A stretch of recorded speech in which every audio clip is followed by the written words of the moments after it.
And what could have been looked at as arguably the worst year of professional wrestling in the Paul Levesque era, you would think WWE would come out firing at all cylinders in 2025.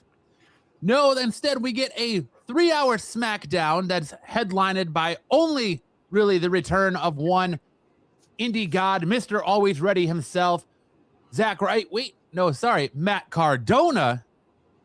Not only that, we get what is arguably, potentially, 2026 kicked off with the lamest Raw in a long time, especially a Raw that is celebrating the second year of Netflix. So that's 2 years in a row, WWE has given us complete garbage to kick off their Netflix era, as well as, just you have a crossover with one of the biggest properties in the world right now, Stranger Things, and it's one of the lamest, lowest effort, just dumpster fires. It went upside down really quick and didn't turn back up. It was shined up real nice, turned sideways, and stuck right up some fat guy in the front row's ass. Yes, what that show was. You know what? You would think that in an era that was potentially held down, a year that was, you could argue, was held back because of the John Cena retirement, off the heels on some of the greatest professional wrestling, 2 years of professional wrestling WWE or any company has given us, with the Bloodline, Cody's story, finally finishing all that. You could keep that momentum going, but is it just that this WWE creative, as we said before, is out of ideas and on life support? I thought we were going to start and hoped we were going to start 2026 with a banger show talking about WWE is back. Doesn't seem to be the case. Well, we are starting the 2026 era of Paul Levesque with limp dick syndrome. Okay, I'm going to give you a synopsis on this Netflix Raw. If it was later on in the year, if it was like the when they get the summer where you get the downtime and this and that, and you can throw a good product out there just to put a product out there, this show would have been good for like later on in the year, more towards the summertime. Not a show that was supposed to be promoted as the 1 year anniversary of Netflix purchasing the rights to WWE and Raw, and having a card the way they had, having a tag team championship, having a championship match to end the night, and to have all the other little goodies that go along with it. What you did get was, what the hell was that tampon that frigging CM Punk had coming out? That black tampon. What the hell was that shoe that randomly came out of nowhere? Well, so that was his shoe. It blew apart. Wait. And it was still on the top of his foot. What the hell was that sorry case of a tombstone, a power driver, that he gave? What the hell was Braun Breaker thinking when he messed up on his move running up to the top rope? Frankensteiner. There was a lot of botches. And I'm going to tell you this, all kidding aside, the best match on that night was the Liv Morgan and Lyra Valkyria match. It started off a little slow. I know she was a little. I think she had some butterflies, a little stiff because she hasn't performed. But as the match went on, she got better, and that turned out to be the best match of the night when it comes to the matches on the show. Liv Morgan coming back, but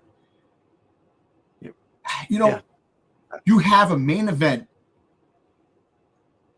Look, I knew CM Punk was going to keep the belt. I told you I didn't think that this guy was going to win because you had 2 championship turnovers.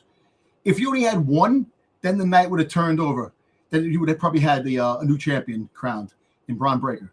But since you had the tag team championships that went, and then you had a change of hands with what was the other championship guy? I forgot because women's tag team champion. The tag team, and then what's the other one? I'm sorry. The other one was the Intercontinental Champion with Maxine. Yeah, I'm going to do a sit-down backbreaker Dupree that Becky did not sell. It was not Maxine's fault. It was Becky's fault. I'm gonna tell you this. That was the most quietest Brooklyn crowd in the history of Raw, in the history of freaking wrestling, I think, because I have never heard the crowd that silent when it came to things. Yeah, I'm sorry, Maxine Dupree. She tried. She wasn't selling the fact that she was champion, and she definitely. I felt bad for her, but AJ Lee is going to get it, part-time win it, and then she's going to end up giving it to somebody that's going to deserve it down the road. You know, I'm tired. Look, call it Royal Rumble. Braun Breaker's winning the Royal Rumble, regardless of the fact he's going to win the Royal Rumble because he's going to win the championship in WrestleMania. That's they're going to give him the championship in WrestleMania. Roman Reigns, please, no. You can't win the Royal Rumble. You can't hold hostage to freaking when you want to be on the show. You got to be there every week. I'm tired of these part-time wrestlers coming up on the show, then disappearing for months at a time, coming back, and then hindering the story plot lines of what potentially could be done. And you know what? I can't blame Triple H on a lot of things that are going on because you got part-time wrestlers that they're holding up the story. They're holding hostage, and they can't. You know, but he's allowing that though.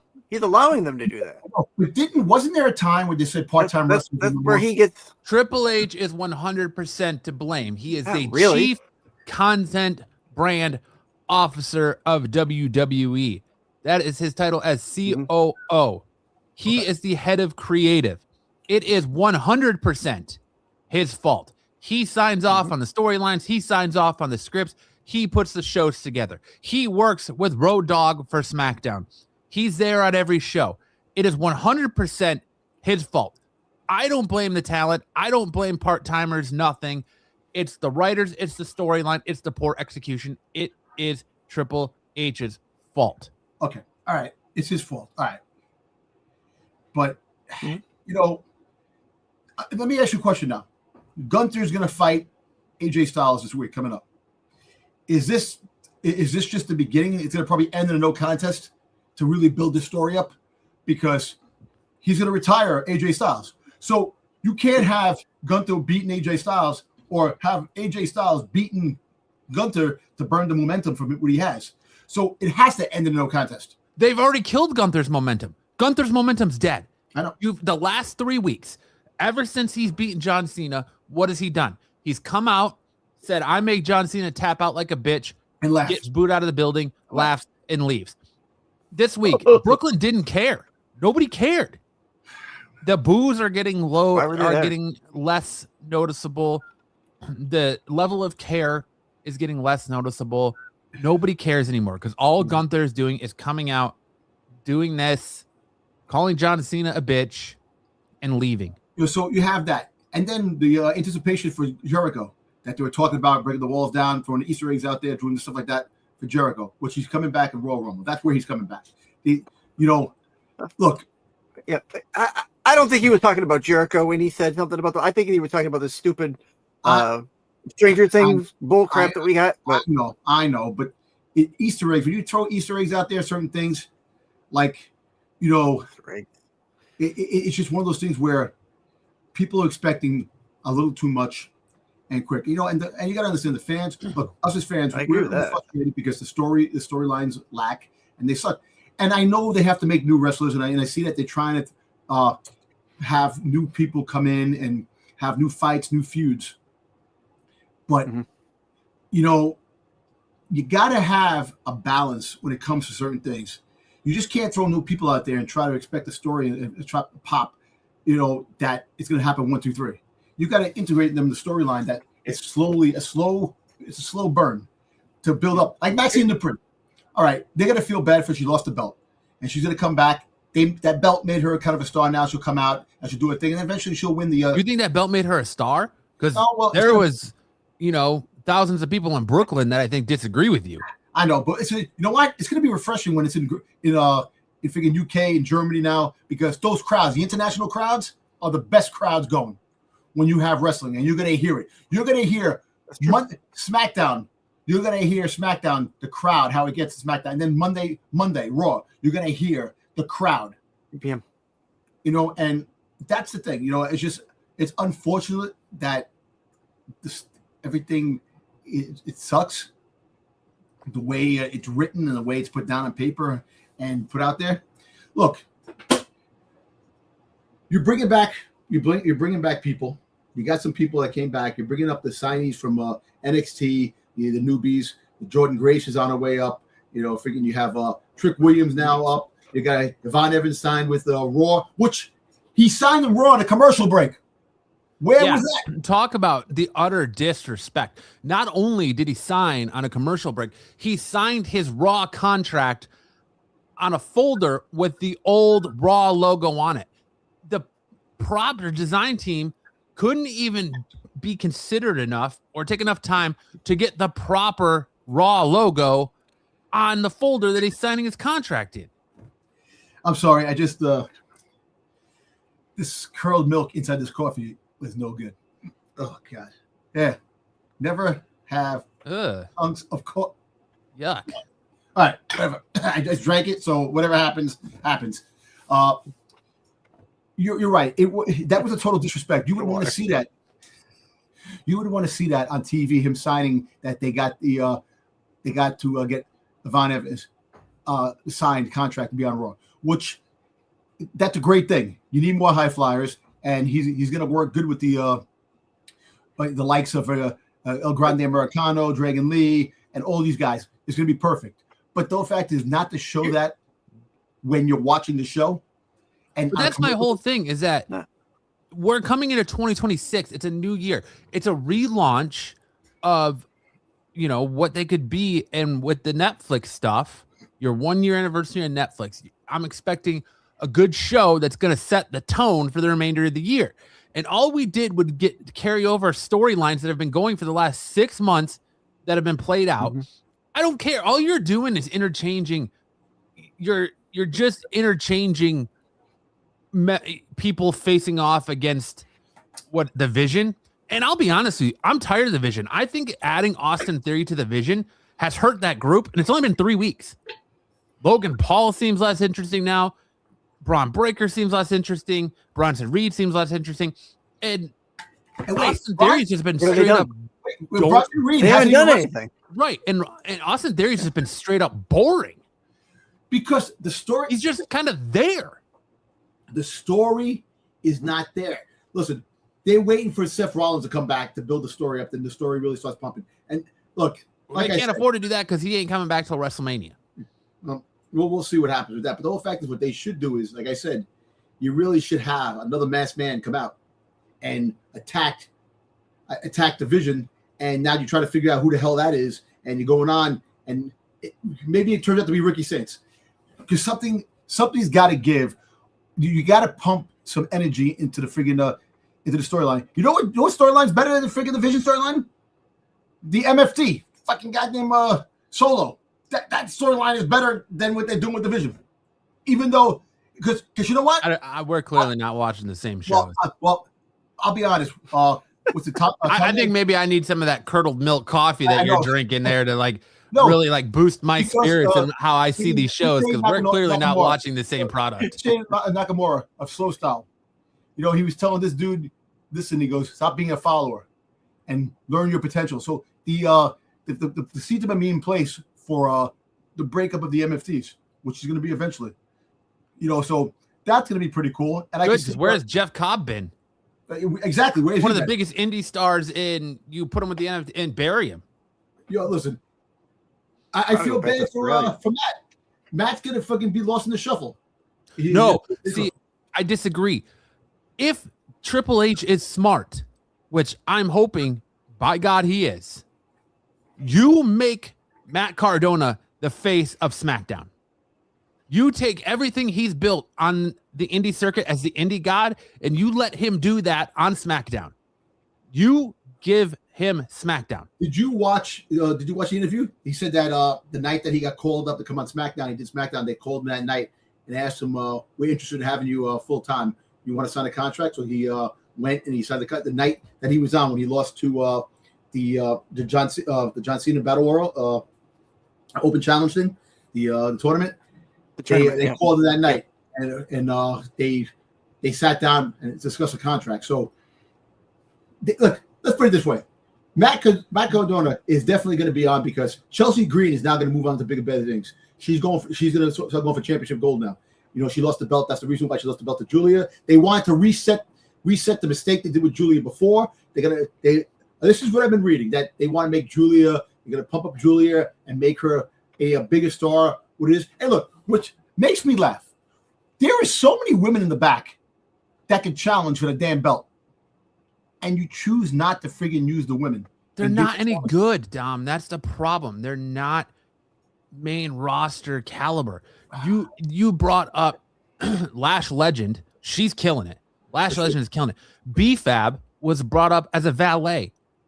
She was brought up for nothing more as a valet with what was the group that she was with Swerve Strickland and Top Dollar. Top Dollar. It was freaking Money. Was it what the hell is it called? But she was with them, and then they all got shit canned. And then she became the manager of the Street Profits. Right. Where are the Street Profits?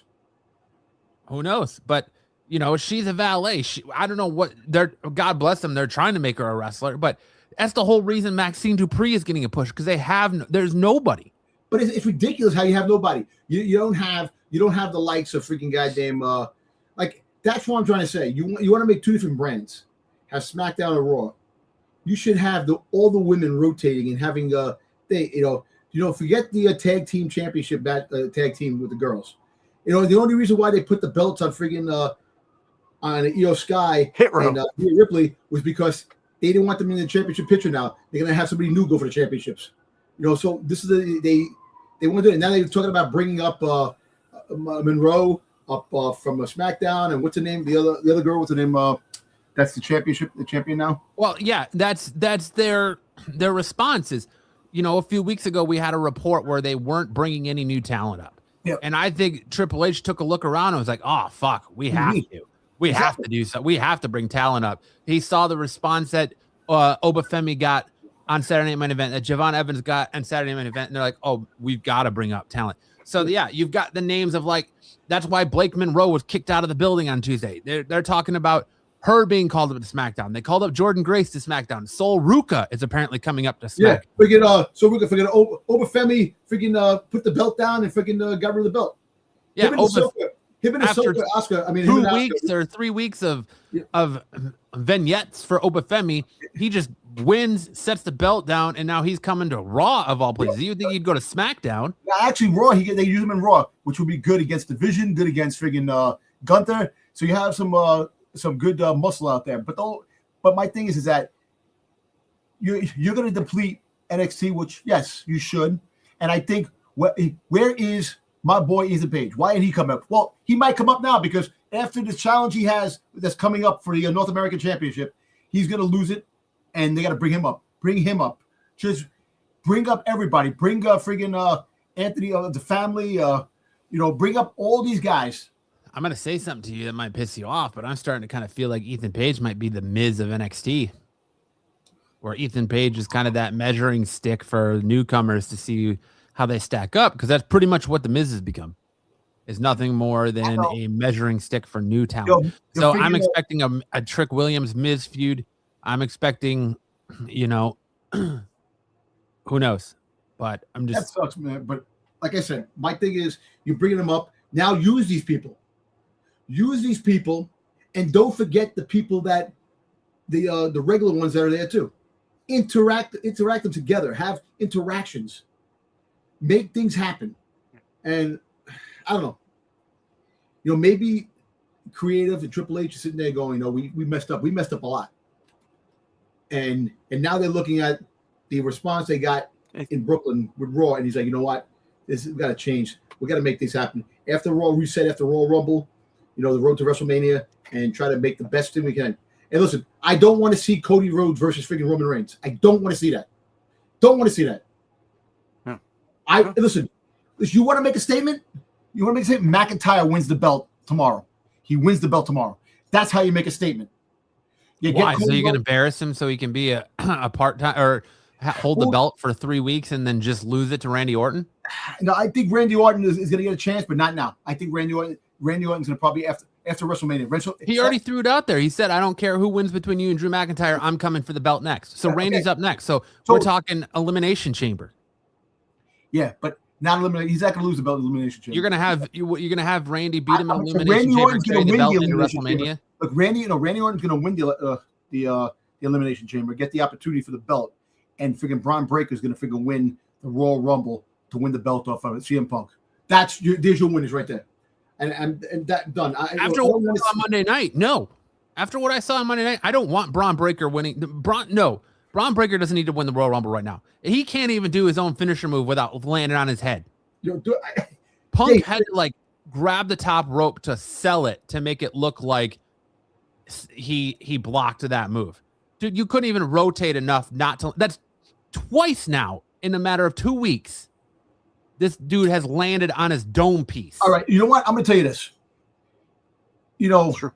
I know that freaking Rollins ain't coming back anytime soon, but it would have been nice to freaking have Rollins come out, stomp him, get him out, and then you get him off the picture of CM Punk for the time being, and you have him start the feud with Seth Rollins down the road. Because at the end of the day, freaking Punk looked a little slow, fell on his face a couple of times, had a tampon coming out of his ass, a freaking a shoe that broke off his thing, freaking the lamest freaking power driver ever.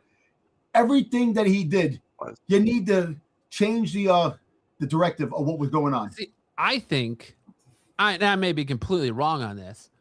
I think the pile driver was a play. I think he was playing it safe because I don't think he knew if Braun Breaker had a concussion or not after landing on his head. So Punk pulled up on the pile driver because the spot was called, and he pulled up on the pile driver to protect I understand. Okay, you know what? You're right about that. I understand that. But go figure. The one that was under protocol was CM Punk for landing on his face. He was under the protocol of concussion for landing on his damn face. And I'll tell you what. You know what? When freaking Braun Breaker jumped off the top onto the table and CM Punk, that man's dead. Dude, that was... you see Punk look like he freaking the way he got hit.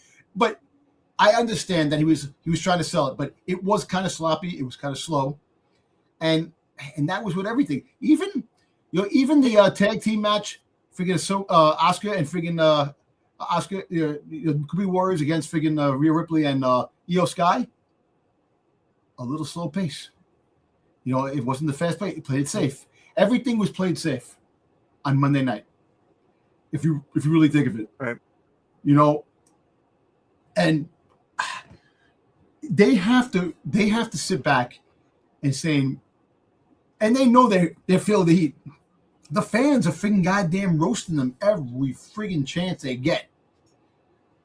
This is not what we want. We want some stuff we want some action-packed storylines. We want some good feuds. And yeah, the vision is not being used properly.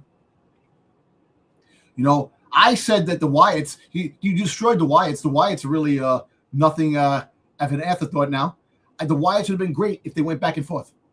If they came out and caused chaos, with both brands, instead of having them on one brand. I'm with you, Matt, in a lot of ways, but at the same time, I have to sit back and accept the faith of certain things because it's not in my control. I would like to see other things happen, but they're making money. They're playing it safe. It's like every corporation. Lucasfilm under Disney, Star Wars. I deal with that. Storylines are lame. They don't know how to build up character. All these things, and this is what's happening in wrestling too.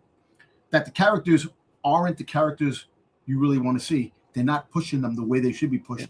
Storyline, the directive, it's direction. It's not going with it. They need some blood in there that can actually write and not AI stuff.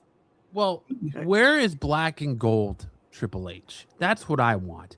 You have one of the best performances and best feuds in Tommaso Ciampa and Johnny Gargano and NXT. Yep. You call them up to the main roster, you put them back in DIY, and you do nothing with them to the point where Ciampa's contract is up and he's saying, I'm walking. I'm not re-signing. I'm walking. He's leaving the company. You're letting one of your best workers in NXT get called up to the main roster, and now you're walking away. Where's Black and Gold Triple H? Where's that excitement? Where's that fire he brought in? Where Triple H has somehow I'm not even going to call him Paul Levesque has somehow transformed and regressed to 20 teens Vince McMahon, where we're getting same match after same match after same match after same match after same finish after same finish after same finish, week after week after week after week. And I'm going to go on a limb here. I'm going to call a spade, okay? And really, we talked a lot last year about, and this is the last time on this show I want to talk about this crap, because I feel like we've talked about it ad nauseum, but we talked a lot last year about the price of admission, the price of tickets. Yes. I'm starting to blame us as the wrestling fan now. If you're willing to sit here and say what we were given on Monday night is okay. It was an okay show. It wasn't as bad as you think it is, Matt. It was an okay show. You're a part of the problem because they're giving you mediocre shit and asking you to play flame and yawn prices for it. They're giving you dog food and asking you to pay caviar prices for it. And we as wrestling fans are allowing that to happen because we're, instead of sitting here and calling out and saying, no, we need better, we're sitting here saying, you know, okay is fine. Lukewarm is fine. What we got is fine. Maxine Dupree versus Becky Lynch 96 is fine. No, there used to be substance to this, man. There was substance to having a multi-feud or match feud. Let me throw an instance for you. We are working AJ Styles versus Gunther right now, right? That's where we're heading, right? Right. What if we have AJ Styles lose? He loses to Gunther. Comes back and says, man, I know I can beat him. Gets a second match. Cool. Then the third match comes and AJ Styles says, you know what, Gunther? I know I can beat you, but if I can't, I'm done. I retire. And that's how we get Gunther retiring AJ Styles as well. AJ Styles doesn't need to parade out here talking about his retirement anymore. He doesn't need to have a whole Cena year-long thing. John Cena is not a big thing, but I tell you what, it's not going to end that way. It's going to end in it's going to be both going to get disqualified. You count out, and that's how it's going to build up to his retirement. That's how it's going to be. So they're going to build up the anticipation. And look, you're right. You could have AJ Styles come out 3 matches against Gunther, but that doesn't do anything for Gunther's character. You have him fight the same dude over and over again. Gunther should be in the back, pounding his chest. You know what? I retired John Cena. I'm the man here. You know what? You right there. I could take you any night. I could take any night. Start feuds with everybody in the back. And you just freaking you have Gunther win. You have to win the matches. And you have some people come close and win. And Gunther's like, I'm unstoppable. You build a monster out of Gunther. You make him, the top of the food chain of heels in the back. Even the heels, like, you know what, Gunther, man? You know what? I'm going to take you out. They can't take him out. You just build his character up. You're making him an unstoppable force. And then finally you find that one dude that puts him in his place. And that one dude freaking goddamn takes him out and goes, yeah, I took you off the top of the food chain. What you going to do about it? And then you have more. And you just build the story up. You make Gunther like an unstoppable force, and you find that one person to take him down. It gets boring because, like I said, the last 3 weeks, he did nothing. He retired John Cena, and he didn't fight for the last 3 weeks. You got to have him keep fighting. No matter who it is, even if it's squash matches against friggin' the lamest dude in the back, or a match against a good contender. I hate that you walk around for 3 weeks, not have a match, and then a pay-per-view comes on, then you're going to have a match. Or you wait 5 weeks later to have a match. These guys should be going at it every friggin' week. You know, I understand you want to give rest to people, this and that. How much more rest can you give Gunther? He was out for friggin' for a couple of months with his surgery. Comes back. He retires John Cena. He fights in the tournament. All right, he retires John Cena. Now all of a sudden he's had another 3 weeks off. There's just no natural progression anymore to these feuds. No. You're getting a natural progression in the Drew McIntyre, Cody Rhodes feud, but the feud is better than the matches have been. Yeah. And now, after what Drew McIntyre did on Friday with burning the picture of Cody's dad, you need to elevate. And I'm sorry, I was excited by the announcement of the 3 Stages of Hell match, but your 3 stages are absolutely ridiculous. A classic wrestling match, a street fight, right? Or a false count anywhere. Yeah. What was the third one? The third one was it Steel Cage? No, I don't think so. No. But I'll tell you this. I'm gonna give you one about this. I'm gonna tell you that people talk about the Jacob Fatu thing, that he's gonna come back and interfere, this and that. I'll give you one better. How about Nick Aldis is the one that makes Cody lose? Nick Aldis is the one that actually. Oh yeah, it was. So it's a standard wrestling match, false count anywhere match, and an old school steel cage match. Yeah. Dude, it needs to be Hell in a Cell. Yeah. This feud screams for Hell in a Cell. And and now if Cody wins and friggin' McIntyre loses again, he's done. You can't have a heel and a guy that comes out with all that passion and conviction and you don't make him win. He's got to win to elevate that character more. So either Nick Aldis friggin' is the one that betrays Cody and makes him lose, or Jacob Fatu comes out and attacks Cody Rhodes because Cody Rhodes was the one that attacked him in the back. You got to make the story interesting. When Cody won the belt and Kevin Owens started going after Cody because he tag teamed with friggin' Roman Reigns and everybody else, Seth Rollins and all these guys that helped him out, they kind of blew the they freaking blew a chance of having an awesome friggin' story transpire from that. And they didn't follow through. They mentioned it. You had Cody. Eventually Seth Rollins became bad. Meanwhile, he's still good, which makes no sense. That he became the heel, but you had a good storyline going for everybody that Cody counted on to help him are now going after him because he kind of betrayed all of them by slapping them in the face, by teaming up with his enemy, Roman Reigns. And right. So you have Cody Rhodes is like, yeah, he's a good champion, but he's lame now. I don't want to see Cody Rhodes champion anymore. Don't. He's only lame because the feuds he's in are booked poorly. Booked poorly. The feud everybody wants, him versus Randy, we're not getting. How many times is Randy Orton going to show up, look at the belt, leave for 6 months? Show up, look at the belt, leave for 6 months. Show up, look at the belt, leave for 6 months. When are we going to get this? When are we going to get this? When are we getting it? It needs to happen now. They're not putting the belt on Drew McIntyre.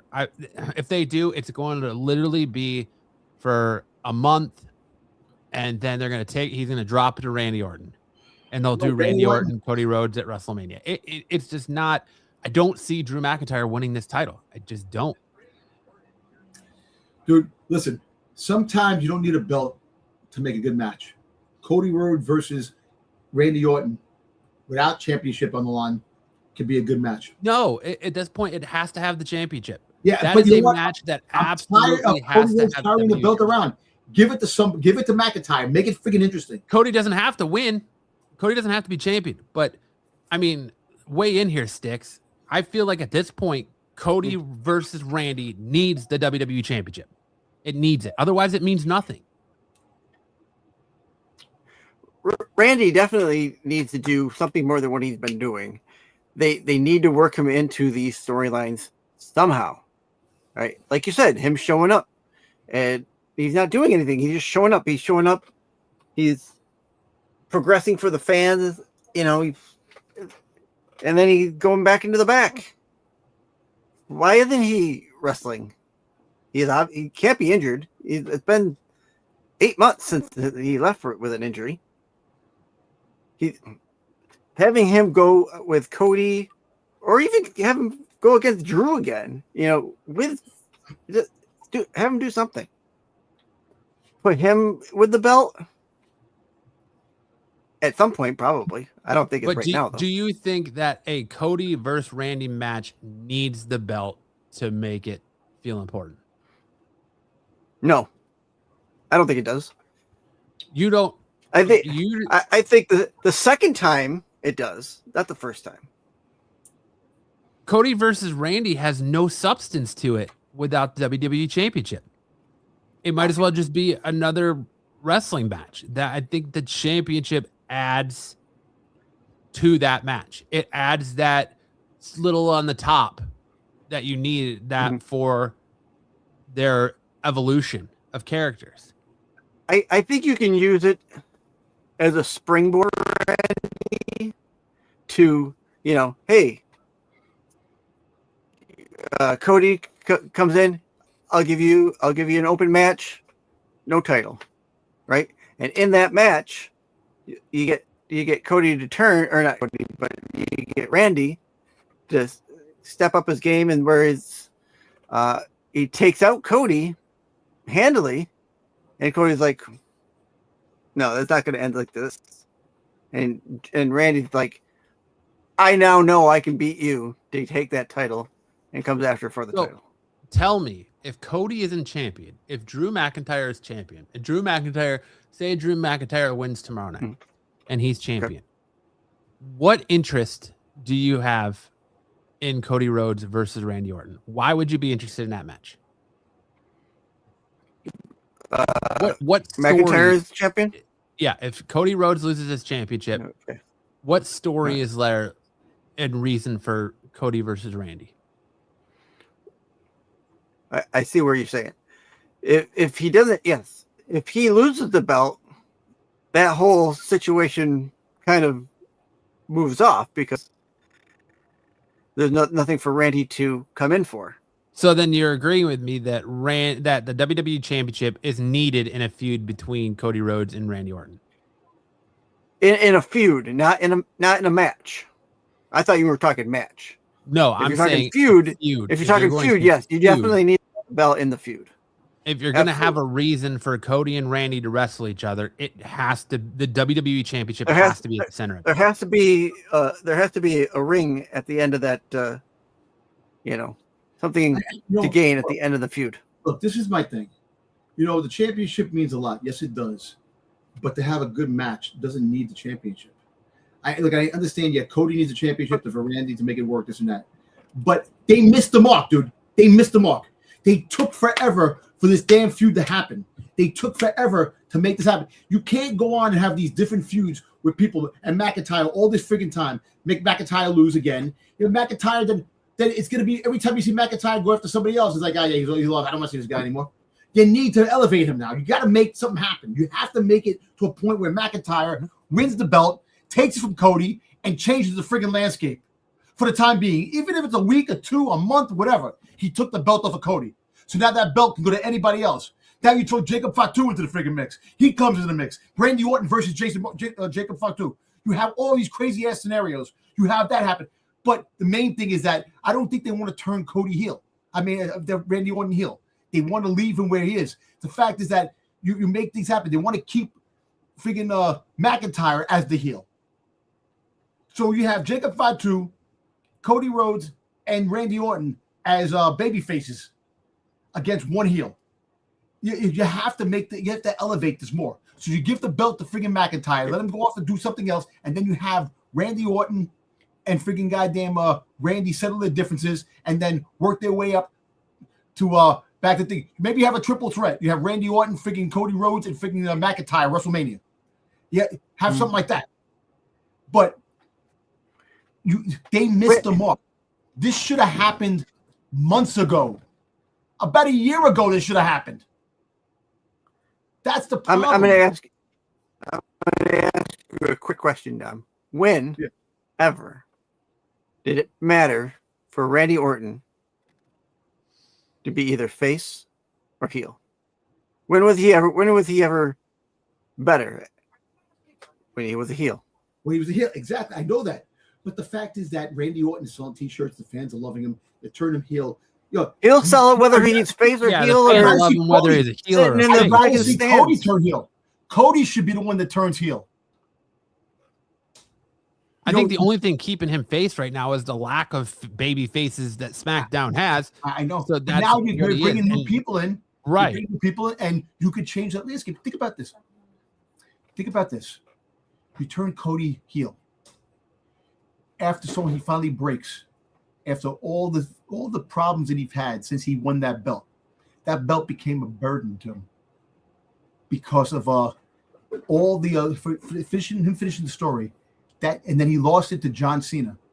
Which you see the John Cena thing. John Cena he was heel, all of a sudden he turned babyface 1, 2, 3, and that whole storyline was fucked up there.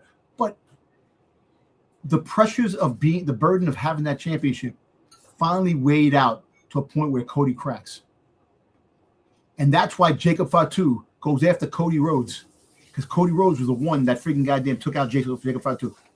And that's going to be the storyline. Then I can say it'll be interesting.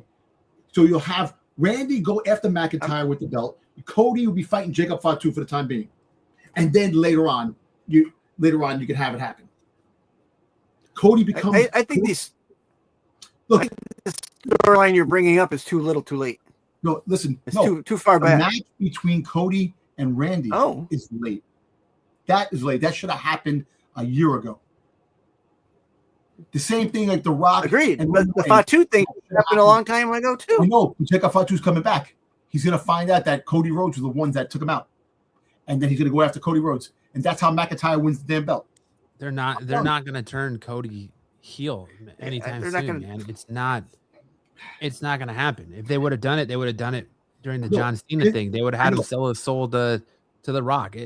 Cody's not going heel. I'm just saying now you could have it. You could recorrect that storyline and make it happen, and you could have a good storyline moving forward for this year. Have a good storyline that works throughout the year.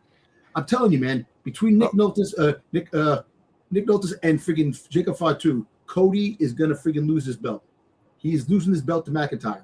You're gonna have the Randy Orton versus McIntyre match. That's gonna be the match, and friggin' Jacob Fatu is fighting Cody Rhodes. That's gonna be what happens this year. And listen, and I'll say it, and I'll bet bet the landscape on that. But why? What you're saying to me doesn't make sense because you're pushing Jacob Fatu. You want Jacob Fatu to be a star. There needs to be an evolution there. If Cody's not the champion anymore, then why does Jacob care? Jacob has beef with Drew McIntyre. No, he does. Started a feud. So why would Jacob Fatu go after Cody why without the Cody? title? No, I'm saying because the fact is, if you attack him, no title, he's going after the person that attacked him. It's clearly going to be Drew who attacked him. I don't think so. I don't think it's Drew. I don't think it's true. They're not going to turn Cody Rhodes heel. Like it's just not going to do it. And we're in 2026, and we saw in the John Cena tournament that they're willing to do face versus face, heel versus heel. So why couldn't you have a face Randy Orton versus a face Cody Rhodes? No, you could. They have a match, and Cody beats him, and then progressively as you go through this feud, Randy says, "Cody, you have something I want, and then to get it from you, I'm going to have to do things that I don't want to do." And it progressively progressively Randy goes back to being heel before he takes the belt off of Cody. Like there's progression there. You need the title. Right. Jacob Fatu just coming back because Cody Rhodes attacked him. That's too Naomi on the spot for Naomi Che Gargill. The natural progression would be Jacob Fatu coming back and attacking Drew McIntyre for attacking him in the background because him and Drew were in the middle of a feud before Jacob had to leave to get his dental surgery. It's just this is the thing with me is like we are sitting here much like the Stranger Things thing. Like ever since Stranger Things ended a week ago, fans have been throwing around all these crazy theories that are way better than what the Duffer Brothers wrote. And now here we are with WWE where we're out here throwing around these crazy theories, crazy matches, crazy ideas that are astronomically better than what we're getting in the programming. And there's just got to be some kind of shakeup. Like I really think Pete has said off a couple of times in our group chat that, the rosters need to be shook up. And I 100% am starting to agree with it. It's getting tired. It's getting stale. It's getting boring. Ending every show I think with I said that before too. Yeah. division is boring. Like CM Punk needs to move on and be done with division. They're boring in my opinion because the storylines are fat ass shit. They're going like 2 weeks. We've said this all year. They're only going a couple weeks with these storylines, and then PLE next storyline. Like that's not like carrying over maybe 2 PLEs down to where you get that peak for that feud. You're getting it every 2 or 3 weeks. It's not been good. And if they're going to keep doing that this year, who's going to want that? Because you're not getting anything. You're getting bits. You're getting for lack of a better word, you're getting Quibi. Quibi clips just for the sake, because it's so small and so short, and it's easy, it's compact for them. But they're not writing months down the line. They're only writing weeks down the line. At one point, Matt Cardona was doing the indie scene as the indie god, going around being the belt collector. He was a champion and he was almost every indie program's world champion. I think you need to insert him right into this WWE title picture. You put him right into this. You insert him right into it. Don't put Jacob Fatu. You have Matt Cardona call his shot and go after the WWE championship. You have him come back with a purpose. I actually think Matt Cardona is going to freaking wind up winning the U.S. Championship. He's going to wind up taking it from Kamala Hayes. I think that's going to be more of his thing when he comes back, win the mid-card first, and then later on go for the championship. I hope he does go for the championship, but I think as of right now, he's going to be mid-carder. And mid-carder, hey, listen, you know what? Bring friggin' LA Knight back into a SmackDown, have him become a tag team Knight Rider. There you go. You have a friggin' tag team right there. Make it hey, LA Knight, freaking goddamn Zack Ryder, freaking Knight Rider.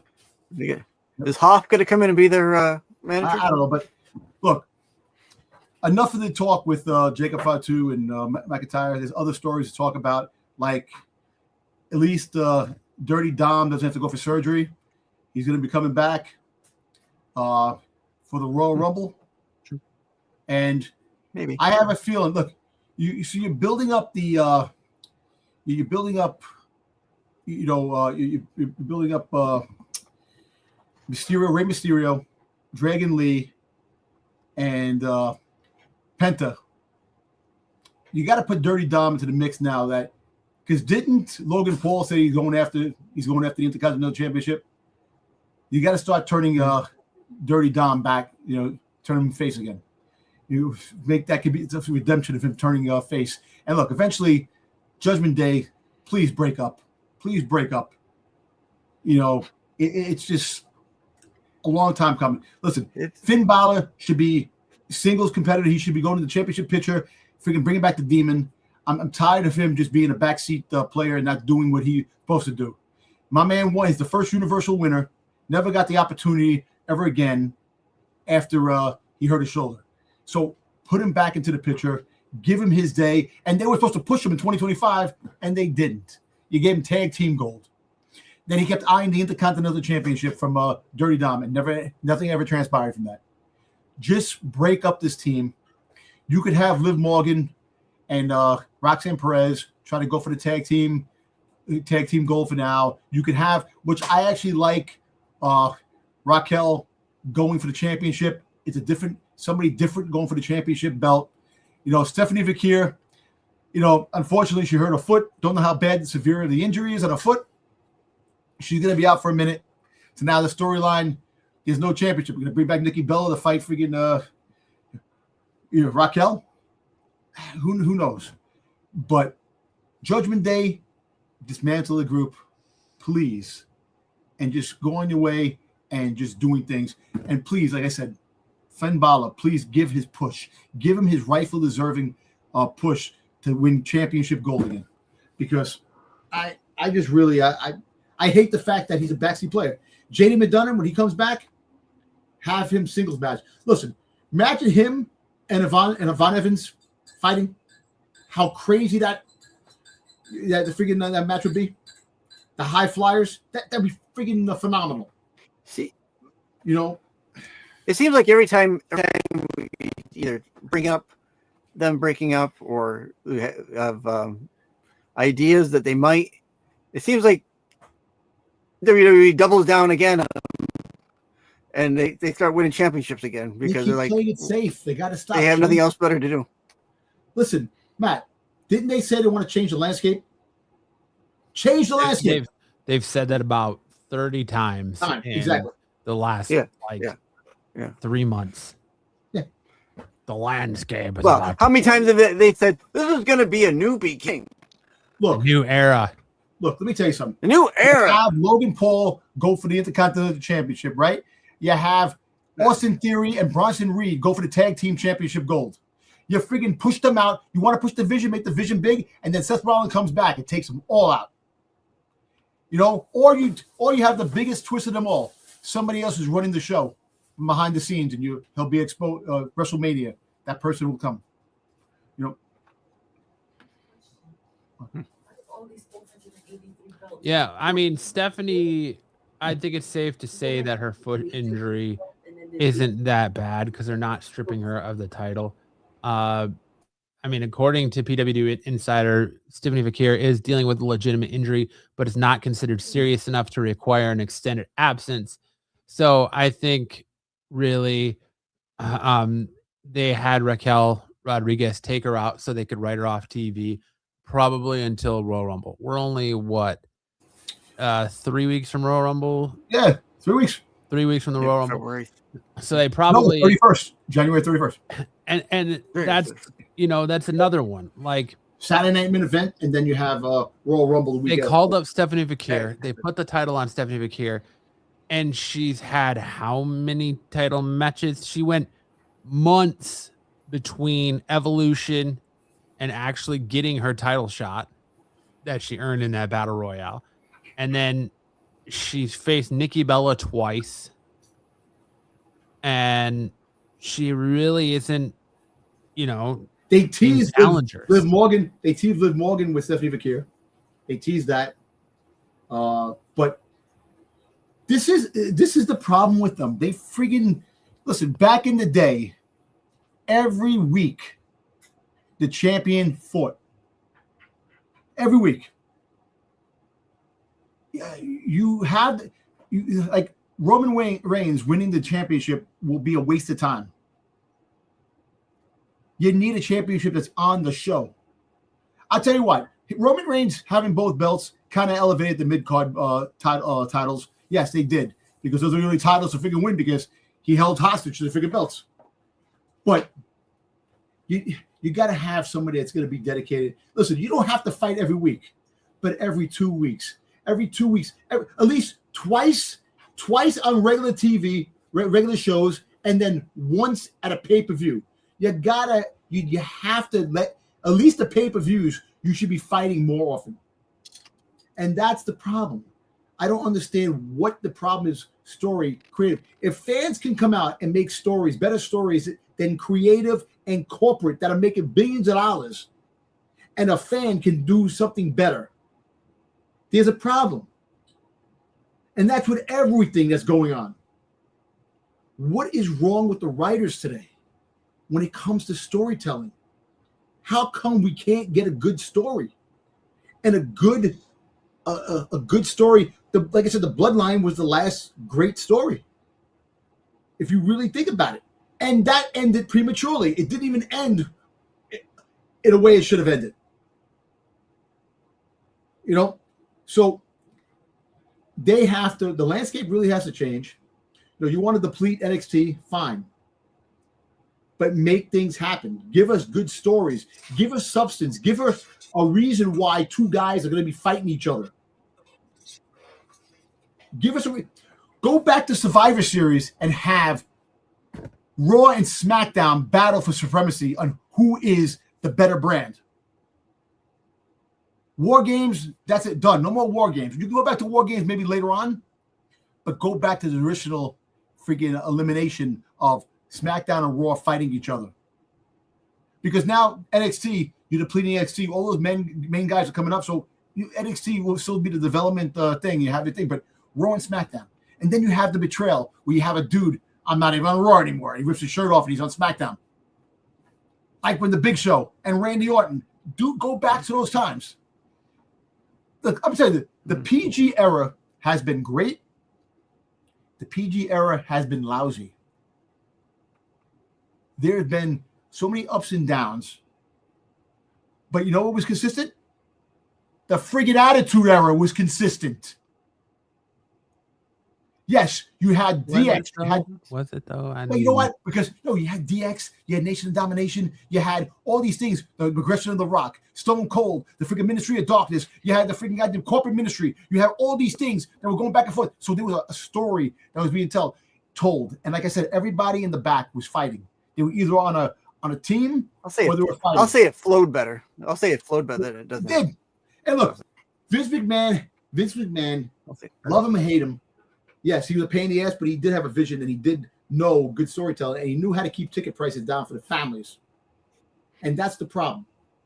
You know, we live in a world today where everything goes up. Once corporate takes over things, I keep saying corporate is an evil entity that drains the life out of you, that takes the money out of you. You work harder, they take the money, you die tomorrow, they'll place you in a heartbeat without no ifs, ands, or buts. They don't care about you, me, and anybody else. All they care about is the dollar. You put out a lousy product, you'll get people that are just regular people. It was good. But the fans are the ones that actually left out. The hardcore fans. And that's with everything. From Star Wars to freaking Marvel to freaking wrestling. We're here talking. How many podcasts are out there that are very passionate about the sport of wrestling? There's many podcasts out there. And they'll tell you. They'll tell you the good, the bad, and the downright ugly. That the ugliest part of what's going on now, and we'll bring it up again, the ticket prices, the money we're spending to see shows that don't make sense and shows that are lousy is not fair to the fan at all. We should be getting, if we're paying top dollar, we should be getting top dollar storylines, freaking goddamn scenarios. You know, I want to see things crashing down. I want to see the landscape change. We sit there like, holy shit. I want to have those moments. Like, you believe this shit freaking goddamn CM Punk just freaking turned on this dude. Holy shit. I want to see the pipe bomb drop again where CM Punk didn't care about it. They go to the corporate and go, I'm tired of this corporate crap. You're holding us hostage over here. You got to let us. I want to see more freaking chances. I want to see more takes on things that we've never seen before. It's the chances that they should be taking, and they're not. They're playing it safe, and that's with everything. They're playing it safe with freaking lousy shows that we're paying top dollar for, and we're saying this is lousy, and they're feeling the heat. Look, well, ESPN. Can I ask just real quick? Right. Do you think the silence of the Brooklyn crowd could generate disdain for the prices and what they're getting in these shows? I'm gonna tell you this. I'll give you one better. I don't think so either. But I do think a lot of these people who are going to these shows are just the lemmings that just keep going to these shows because they come into town. It's like going to town because the circus is here. I'm gonna tell you gotta take my family to the circus. I know, but you know what? You brought up a good point. And I'll give you one better. The silence of the crowd for Brooklyn. Watch when they go to Europe. The crowd is going to be extra freaking special. Oh, no question. You're going to have less shows in certain areas in the United States because of this. And more outside shows. More outside shows that are actually going to get the shows because of the cheering and the craziness. Look, Brooklyn. Right. Look, Matt. How many times you seen shows in Brooklyn that had a crowd that cheered, that was great? I have never seen a crowd this mellow. The New York crowds are always crazy. Brooklyn, Madison Square Garden, no matter where, they're always hot crowds, and like that's kind of how I knew Even Buffalo was good. Raw was kind of dead because the crowd was dead. Nobody cared. Like, I can't tell you. Like, you could have probably heard a cricket. You could have heard somebody fart in the Barclays Center on Monday night when Maxime Dupree was coming to the ring. It was so dead. Nobody was cheering. Nobody was on their feet. Nobody was trying. I wish we could play the video without getting copyright strike. You watch her walk down the ramp, and she's going to the barricade, and nobody has their hands out to high five her. She's pretending to high five people because nobody's sitting there wanting to high five her. And then how about this? You're right. What about when she went into the ring and when she fought, she started going crazy, and no one did cheer. Nobody cheered. Nobody cared. Zero reaction. So, and I kind of feel like if you've seen the previews for the season 2 of WWE in Real, Paul Heyman's sitting there and he says, "I'm not gonna hide this. There's no hiding this. I don't like you people. I don't like this show because it's giving away our bread and butter. This is our bread. This is our livelihood, and you're giving away the coffee. You're showing how it's made."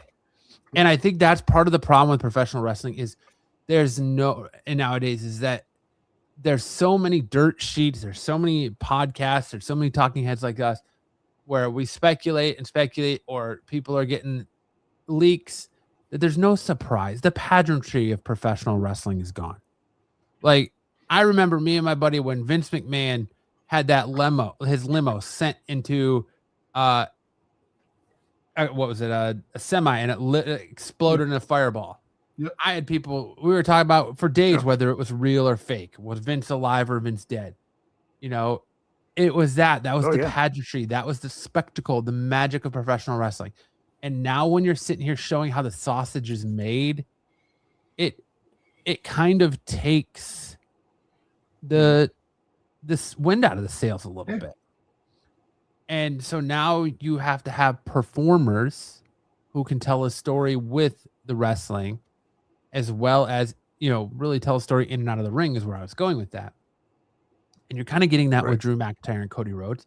But I think my biggest problem with the Drew McIntyre, Cody Rhodes is that there's not a natural progression enough that matches the intensity of the rivalry. Nope. 3 stages of hell doesn't match the intensity of the rivalry. Because I'm here to tell you, this is how I fully expect tomorrow night to go. Drew McIntyre is going to win the first fall. He's going to get overconfident and cocky, and then Cody's going to win the second, which leads him to the steel cage. And Jacob Fatu is going to come in and interfere, and Cody's going to escape the cage and win to retain the title. That's what I see happening, and that's going to be the end of Cody Rhodes, Drew McIntyre. Cody's going to move on to Randy, and Drew is going to feud with Jacob Fatu.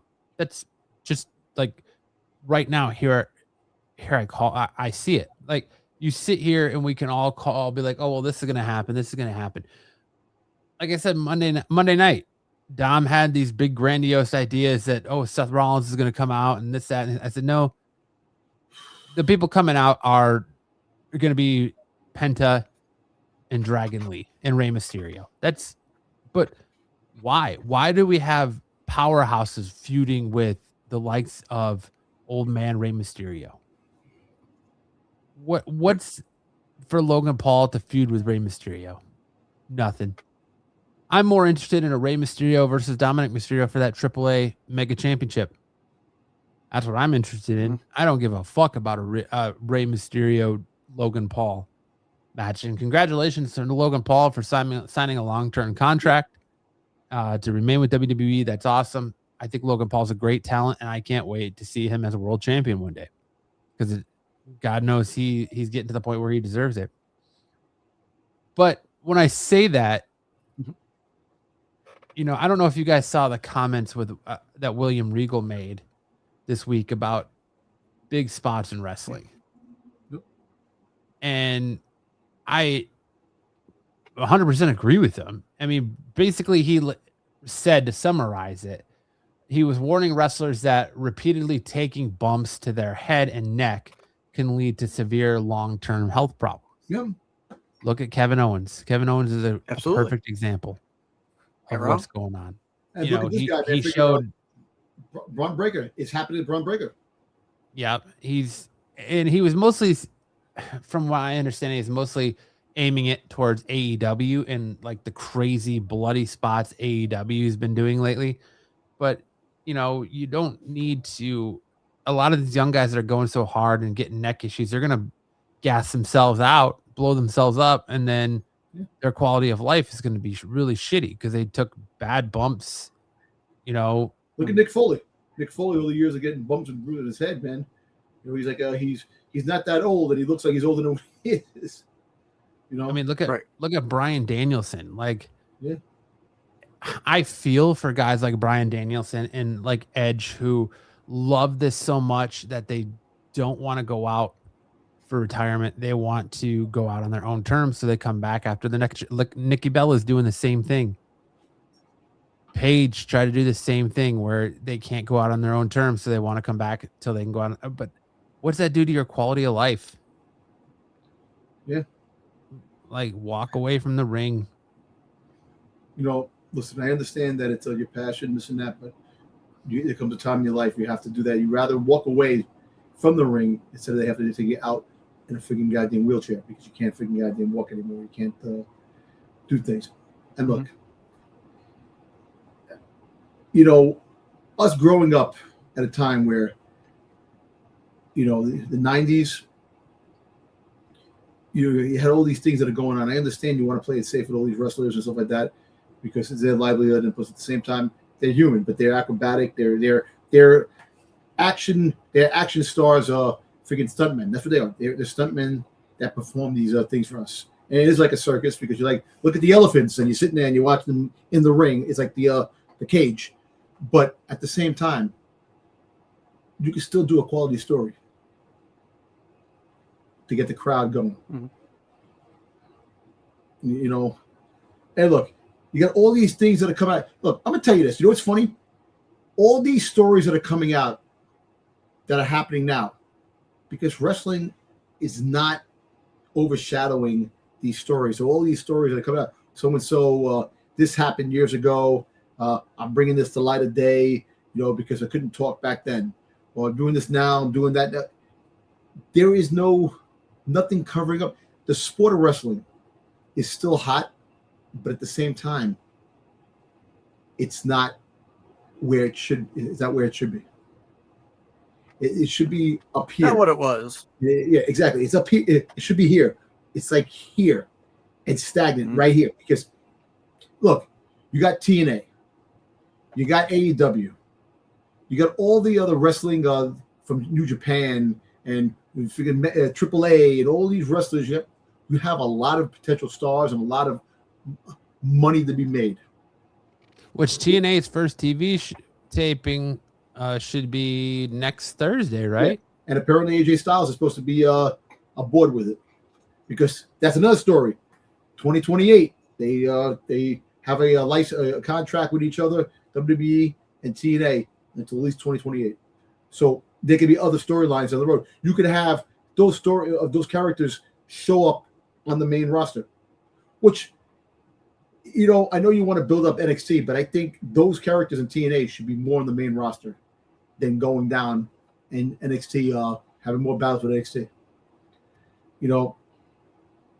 But there's a lot going on. Listen, there's a lot in wrestling that's happening right now. But we're sitting here, and yes, we have our freaking quarrels with the way things should be run and how things should be run.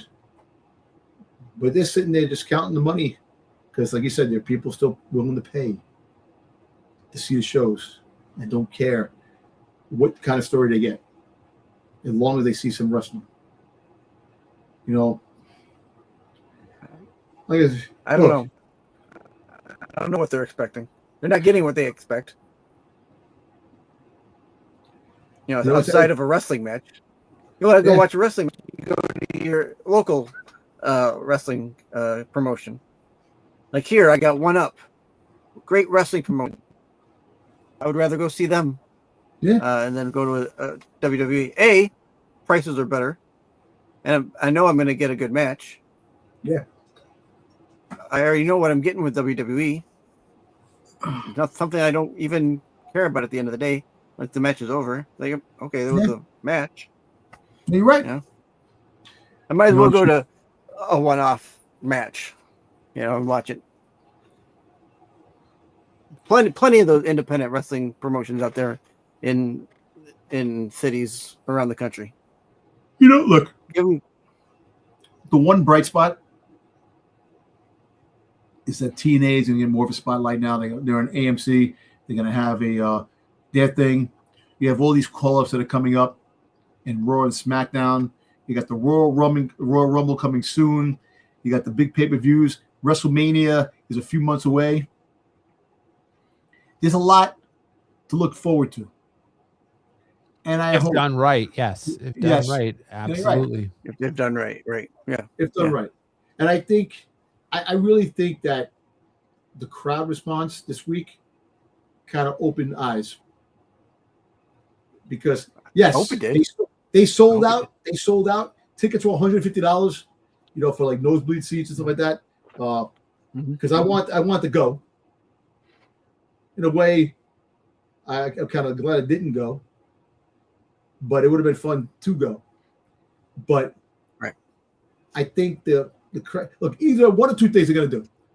They're going to look at the response of the crowd as like, wow, this is a lame crowd that actually did, we have a problem. Or they're going to add freaking cheers like they've done in the past in certain things, arenas, and make it sound like it's freaking piping crowd noise. Yeah, pipe in the crowd. Wait this week. Watch the crowds in the UK and Germany. Watch the crowds, how crazy they're gonna get, and you're gonna hear. You don't have to watch the crowd; you'll hear them. And exactly, and the crowd. The vocals will. Let me tell you something. How cool is it when you're in the middle of the ring, and they're singing your song, Freaking the Randy Orton when he's in the middle, AJ Styles when Cody Rhodes is in the, and they just the crowd. Cody Rhodes. But how much of that though is that they don't get, WWE only goes over there once a year, maybe twice a year, so they don't get a lot of pro wrestling in that aspect over there, other than independent promotions that are over there. So they make their voice heard because they only get a few shows a year over there. Yeah, but dude, where the States it's every week. I know, but think about it. They may get the one show, but they're excited to see their favorite stars battle it out. And that's the thing. WWE should take a look at the fact, yes. So I'm like I was saying before, with the response of what's going on here, I think they're going to do more overseas shows because the response here is kind of freaking lame. That's why Saudi Arabia is getting the Royal Rumble. That's why WrestleMania is going to Saudi Arabia next year. Did you see that they're building a stadium specifically for the Royal Rumble? Yeah. That's nuts. That's nuts that they're going to do that. And they're going to try to have that. They got to try to have that done in less than 3 weeks. Like they've got to be working like 24/7. Yep. Like they must have different teams coming in there in shifts to work through the night, through the day. Yeah. Hey, listen, they don't play like the Middle East, building things in Dubai and stuff like that, and the Middle East and freaking Saudi Arabia, China, freaking Japan. Over here, it takes forever to build shit. Other countries, they go out all their way to build things, but that is freaking crazy. I don't know. Sticks. Maybe we expect too much for being fans for so long. I think Matt's right. I think they get it very little and we get it so much, and we get, I don't know if the word's complacent in the product. No, we should be happy. Or we what? should be happy of all this wrestling we're getting. all these promotions, all these pay-per-views, all these things, but we're not, because we see that it's watering stuff down. It's not surprising and celebrate. It's not like you get something like wow and you get to enjoy it. Like a pay-per-view comes and you get to enjoy it. Like 2 months later, you get a pay-per-view. You get pay-per-views every fucking week, or every month, whatever it is. And it gets to a point where it does get a little. I mean, for us, it's like you're eating steak every week. At some point, maybe you start to not want that steak. You want chicken. You want something else. Whereas you go over here, they don't have steak, so you're bringing the steak over there, and they're like, "Holy shit, this is the greatest thing I've ever had." Yeah, and they get, it goes off the rails. It's World Wrestling Entertainment. They are worldwide.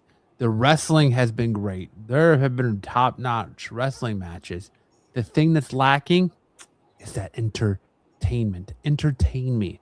We're in a time where the most valuable resource that a person has anymore is their time. So when you sit down to watch a 3-hour Raw or a 2.5-hour Raw on Mondays and a 3-hour on SmackDown on Fridays, you are essentially asking not only for these fans to invest in you monetarily, but with their most valuable resource, and that is their time. And you're to put on a show to entertain them, allow them 3 hours to escape from what's going on at home, what's going on at their job, what's going on in the world, their financial situation.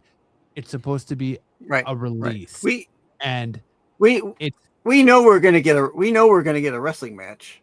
What we want is the extra that comes with that wrestling match. We want the drama. We want some drama, or whatever the case may be in the storyline. We want more just X's and O's of wrestling.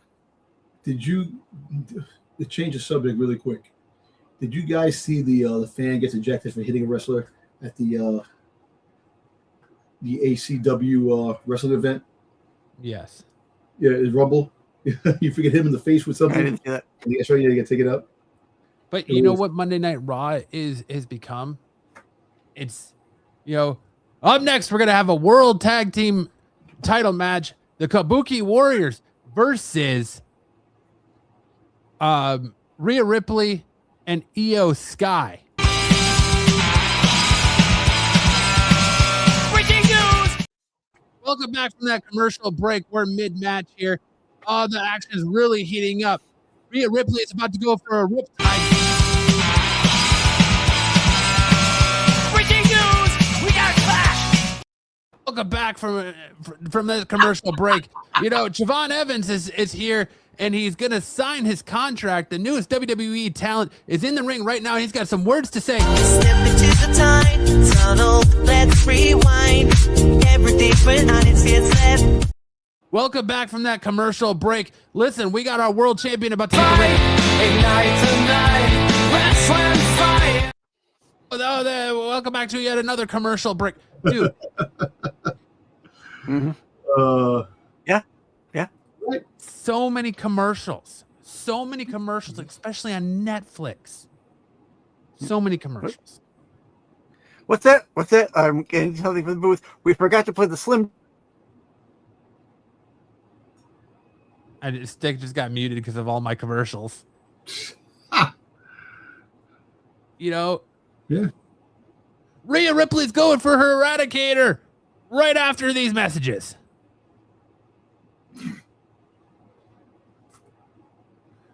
We're back to the action. It's picking up. I don't know, man. I listen. I don't want to be negative. I love professional wrestling. I love the sport, the pageantry, the stories, everything that encompasses professional wrestling. I love the circus-like mentality of it. I want it to be great. I don't just sit down with my wife and kids on Monday nights to watch professional wrestling. I want to be entertained. The wrestling is great. These performers are at the top of their game. They're the best in the world at what they do for a reason. But it's the entertainment aspect of it. I don't need to see 16 backstage segments. I want to be entertained. I want good stories. What's the storyline? Where are we going? Can either one of you tell me what's the story with the Vision and CM Punk? Where are we going? Braun Breaker just feels like he should be the world heavyweight champion because he took out Seth Rollins. Like that's where we're at. He feels like he's the unstoppable badass. Because, how come LA Knight can get away from this? Well, yeah, he got taken out by the Vision. Okay, but how come the Usos can get away from it? Oh, that's right. They went back to being a tag team. Yep. Why CM Punk is just like in this vortex of stuck with the Vision. Because he's been there. He was stuck with the Seth Rollins thing. Let me tell you something. All kidding aside, I think him chasing the belt and him getting denied every opportunity was the best for CM Punk. Him winning the belt now, he's going to get placement. It's Cody Rhodes won the belt, story over, boring. This is the problem. When they're chasing the belt, Seth Rollins, when he's chasing the belt, he's a better performer than he is with the belt. And that's with everything. And look, because you have nothing for CM Punk right now. Who's going after CM Punk? You know, you have Gunther in the midst of freaking retiring people. That's all he's always good for. Most of the guys, the big guys, Bronson Reed, freaking Braun Breaker, all part of freaking the Vision that's going on. You got Roman Reigns that comes every fucking 4 months, comes out every 4 months. You got there's nobody. There's nobody. You know, and that's the problem. And that's why I said, yeah, you could have a brand split, but there should be interaction. You should have somebody come from SmackDown to try to take CM Punk's belt. You know, if I can't fight Cody, I'm going to Raw. I'm gonna instead of having the same generic storylines, have a different thing. You're a champion. You can cross over. You go to both things. You can fight anybody you want to fight. RKO is freaking goddamn CM Punk. Why? Because I wanted to, and I want the championship. These are the things you don't. It's boring and it's lackluster to a point where it's complacent. When CM Punk came back, the crowd was bananas. And him chasing the belt was the best 2 years that CM Punk could possibly have. And it's unfortunate Seth Rollins got hurt, so he lost the belt. Now he has the belt, Braun Breaker. I want to be champion. Look, I guarantee after WrestleMania, you're probably going to have the Vision's going to have all the gold.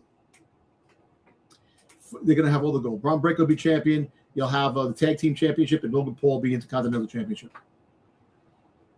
That's what's going to happen.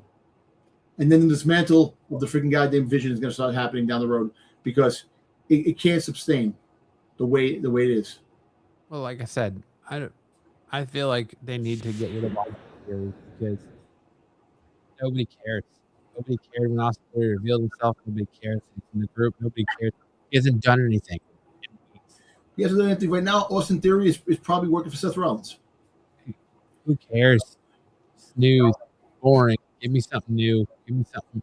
Like, I miss the days of like Booker T and Stone Cold brawling through the grocery store. I miss the hardcore championship where you're seeing pinfalls take place at airports. I'm sick and tired of, I miss them battling the Rock Stone Cold where they threw the Intercontinental Championship in the river. Right. The next week, The Rock had it on the People's Champ. I remember those storylines. I tell you, that's the friggin' attitude era where it had a lot of great stories. You had dudes battling outside and throwing each other in the rivers. You had Booker T versus Stone Cold in the supermarket. Right, I just said that. Oh, you did? I didn't hear you. Sorry. The best. But I don't know. That's where I'm like, I don't want to. I wanted it to be prefaced like I don't want to be negative about this stuff. But I'm also, there's enough fake people in the IWC that are gonna come here and overreact to the biggest things on. You see him all over Twitter, Instagram. Oh, I'm gonna overreact to this segment this week on TV. You're a paid actor, man. Like that's essentially what you are. I'm gonna come here and give you my honest opinion on the product, and my honest opinion is W isn't. AEW, WWE, it isn't worth it. It's not. Week after week, we're getting the same regurgitated bullshit, the same stuff. Why? CM Punk has been feuding with the Vision for almost a year now. It's time to move on. And it's just not even, it's like he's going from one, he feuded with Seth Rollins, now he's going to feud with Braun Breaker. Okay, well, when his feud's over with Braun Breaker, then he's going to feud with Bronson Reed, and then he's going to feud with Logan Paul. No, stop. We have too many factions in WWE right now. Judgment Day, the MFTs, the Vision. Everybody's in a faction. I really hope, beyond hope, that when Oba Femi comes to Raw, they keep him having the same gimmick he has now, where he is just an absolute machine and he just runs through everybody. I want to see Oba Femi versus Brock Lesnar. Fucking win, lose, or draw. WrestleMania. Win, lose, or draw. You know, you have that going on. If he wins, he wins. If he loses, he loses. A count out. As long as you have him power roll, you're right. Put that blood, that steam in it. Have him, listen, eventually, look, and I think the storylines, the no more storylines with the squash matches that you put them in against guys that mean nothing. Like they have those two generic guys that come in and they're fighting. Oh, he won. I remember when Braun Strowman was there and he was first fighting. They had these two knuckleheads. Oh, these guys are scared and they get squashed. No more of that shit. Just put them right into the fold of the story. Put them right there. Like Roxanne Perez went right into she came in and she wanted to be part of Judgment Day and became part of the story. She didn't have those squash matches against fucking generic women that didn't fight, that haven't fought. You didn't have any. Right, I know. That's what I'm trying to say. See, and that's the thing. They didn't have any. They fucking let everybody go. They release everybody. Mm-hmm. My thing is that I'm still pissed off. They let freaking Karrion Kross go, which I really wish that we get surprised and they sign him again. He really isn't doing anything on the indie scene right now either. I know, that's the thing. He had the good match against Matt Cardona, and he did that. He had that, and after that, he kind of like doing certain things. He's doing interviews with other people, But at the end of the day, they missed the mark on that. They could have had him, not really. They had him prime the wheels for Aleister Black and Zelina Vega. That's pretty much what they did. Well, it's funny. Here, you build this gimmick, and we're just going to go ahead and hand it to these other people. This is where you have friggin' Banana Republic. I mean, you have Banana Republic, and then you have the Gap, and then you have fucking Old Navy, and that's what they did. They freaking took Banana Republic and Karrion Kross and Scarlett. They gave the freaking Gap to freaking Aleister Black and Vega, and now they'll probably let those go and give somebody that's Old Navy. This show's come full circle when he's using clothing companies to try to make an analogy. Yeah. Hey. But meanwhile, here comes American Eagle to take over all the shit and American Eagle. You're right. But look. All right, one show. Because I think SmackDown was a good show. Wasn't it a great show? I thought it was a good show. I thought it was better. It stood up better than Raw did. I think the only thing that made SmackDown exciting was really, if we're really being honest, was the returns. The return to Matt Cardona, the Trick Williams promo. Like I was going to talk, we could talk about SmackDown right now. Here's essentially really, you realize you had 5 matches on SmackDown, right? 3 hours. Yeah. 3 hours, 5 matches. You had Io Sky, Rhea Ripley, and Alexa Bliss and Charlotte Flair versus the Kabuki Warriors, Nia Jax and Lash Legend with the baby faces Sky, Ripley, Flair, and Bliss going over. You had a backstage segment with Nick Aldis talking to Jordynne Grace about being a potential free agent. We now know she's going to SmackDown. Chelsea Green enters and didn't interrupt and didn't care for any of it. So she's throwing her weight around. You had Kit Wilson versus the return of Matt Cardona. Loved that he came out to the woo woo woo, and then you heard the record scratch, and then you heard we's ready, and he came out to Matt Cardona. And Matt, I don't know if Corey Gray, I don't know if there was a memo that he was going to be Matt Cardona. I don't know if they just made that decision last minute whether he's going to be Matt Cardona or Zack Ryder, because apparently Corey Graves and Michael Cole didn't get the memo because they both kept calling him Zack Ryder. You know what's funny about that? When they had that match, he was going to fight a mystery component. I thought it was going to be Oba Femi. I thought Oba Femi was going to come out and be a squash match and that. Did not expect Matt Cardona to come in. I did not. It was a nice surprise. I like that, and that's what actually saved SmackDown. But SmackDown was actually pretty good. I thought it was much better as a show compared to Raw. But you know what? Like I said, I'm sorry, Matt, for cutting you off with the talking about the rest of SmackDown. But really quick, we have two shows that are in the books for January. And it's the beginning of the year, and one was good, one was not so good. I'm just hoping that as the year progresses, we get a couple of good shows, and hopefully that things can change. I mean, I hope so too. I hope that by the time 2026 is over, we're sitting here talking about what an amazing year of professional wrestling it is. Yeah. 2023, 2024, but I was hoping beyond hope that, okay, maybe 2025 was a down year because WWE was more focused and all their creative efforts were put into John Cena's retirement versus whatever else was going on. And now that that's done, maybe we can get back to a little bit more creativity. And I didn't see that from the first. Really, the only reason to watch SmackDown is the returning Matt Cardona, the Sami Zayn Trick Williams promo, and the ambulance match. That was pretty much it. All right, the ambulance match. Now, what friggin' Damian Priest winning? What? You see, I'm going to give you another example. Friggin' Selena Vega. Friggin' Rhea Ripley came out and interfered and got rid of her. She should have came out and interfered with them fighting the Kabuki Warriors. One way, shape, or form. She should have came out. Continue that story. Why that story? It makes no sense. That twice she came in, they beat them, and you know what it is? So what damage? I'm going to tell you this. What's going to happen? Aleister Black and friggin' Vega are coming over to Raw. Because SmackDown, they're done in SmackDown. You lose to Rhea Ripley and Damian Priest the week before, or 2 weeks ago, and then you lose to Damian Priest in the ambulance match, which I thought somebody was coming out. I thought the way he opened the door, I could open the door on one side, he goes to the other side, opens the door for one reason, then he could open the door on that side to get him in there. I thought someone was coming out. I thought somebody was going to jump out of the freaking the ambulance and attack Damian Priest. Rhea Ripley did. She came out of the ambulance to attack Zelina Vega. No, but I'm just saying, but later on, when he was getting him after he dropped him to the table, he couldn't open the door. He went to the other side, opened that door, and then he went up opening what made no sense. But the fact is that what credibility now does Aleister Black have after losing 2 matches against Damian Priest? You know what I'm saying?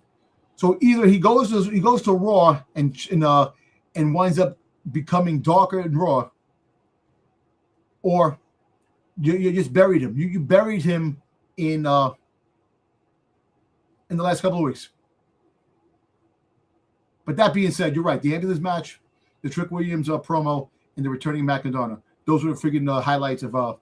I mean, I'll be honest with you. I kind of miss the gimmick matches. I miss the I like seeing the ambulance match. I miss the casket matches. I miss the dumpster matches. I miss buried alive matches. Things like that. I miss the real match, rest in peace. Casket matches. Yeah, the real gimmicky matches. I miss those because then you get just like Carmelo Hayes versus Johnny Gargano, which wasn't a bad match, but they're not going to have Carmelo Hayes lose the belt right away, and then you kind of get Jade Cargill and her face off with Jordynne Grace, and then you get the Cody Rhodes and again, I will say it again. I think that Cody Rhodes and Drew McIntyre are doing amazing work. They are doing amazing work.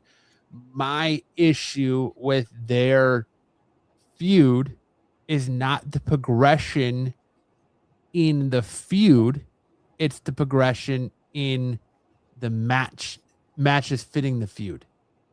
You know, like they have, like I've said over and over and over again, their feud calls for something more than a traditional wrestling match, a street fight, and a steel cage match. They are to the point, because when Cody Rhodes was feuding with Seth Rollins, what was it? We had the first 2 matches, and the third one was what? Hell in a Cell. Yep. We need Cody Rhodes, Drew McIntyre to be inside Hell in a Cell to where they can put each other behind the other once and for all. And the only way to end this feud is have Cody beat Drew. If Drew beats Cody, then that feud's going to continue. Yeah. It's time to let Cody Rhodes move on to somebody else. It's time for Drew to move on to somebody else. Just like it's time for the Vision to move on to somebody else. Moving on to Rey. It's like we don't have anything for Rey Mysterio, Penta, and Dragon Lee. So instead of putting Penta back together with his brother, which is what they were supposed to do in AAA, they're going to just pair him with Dragon Lee and Rey Mysterio now. Like, Penta was on such a good singles run, and they just like dumped ice water. They just gave him the ice bucket challenge and cooled him right off.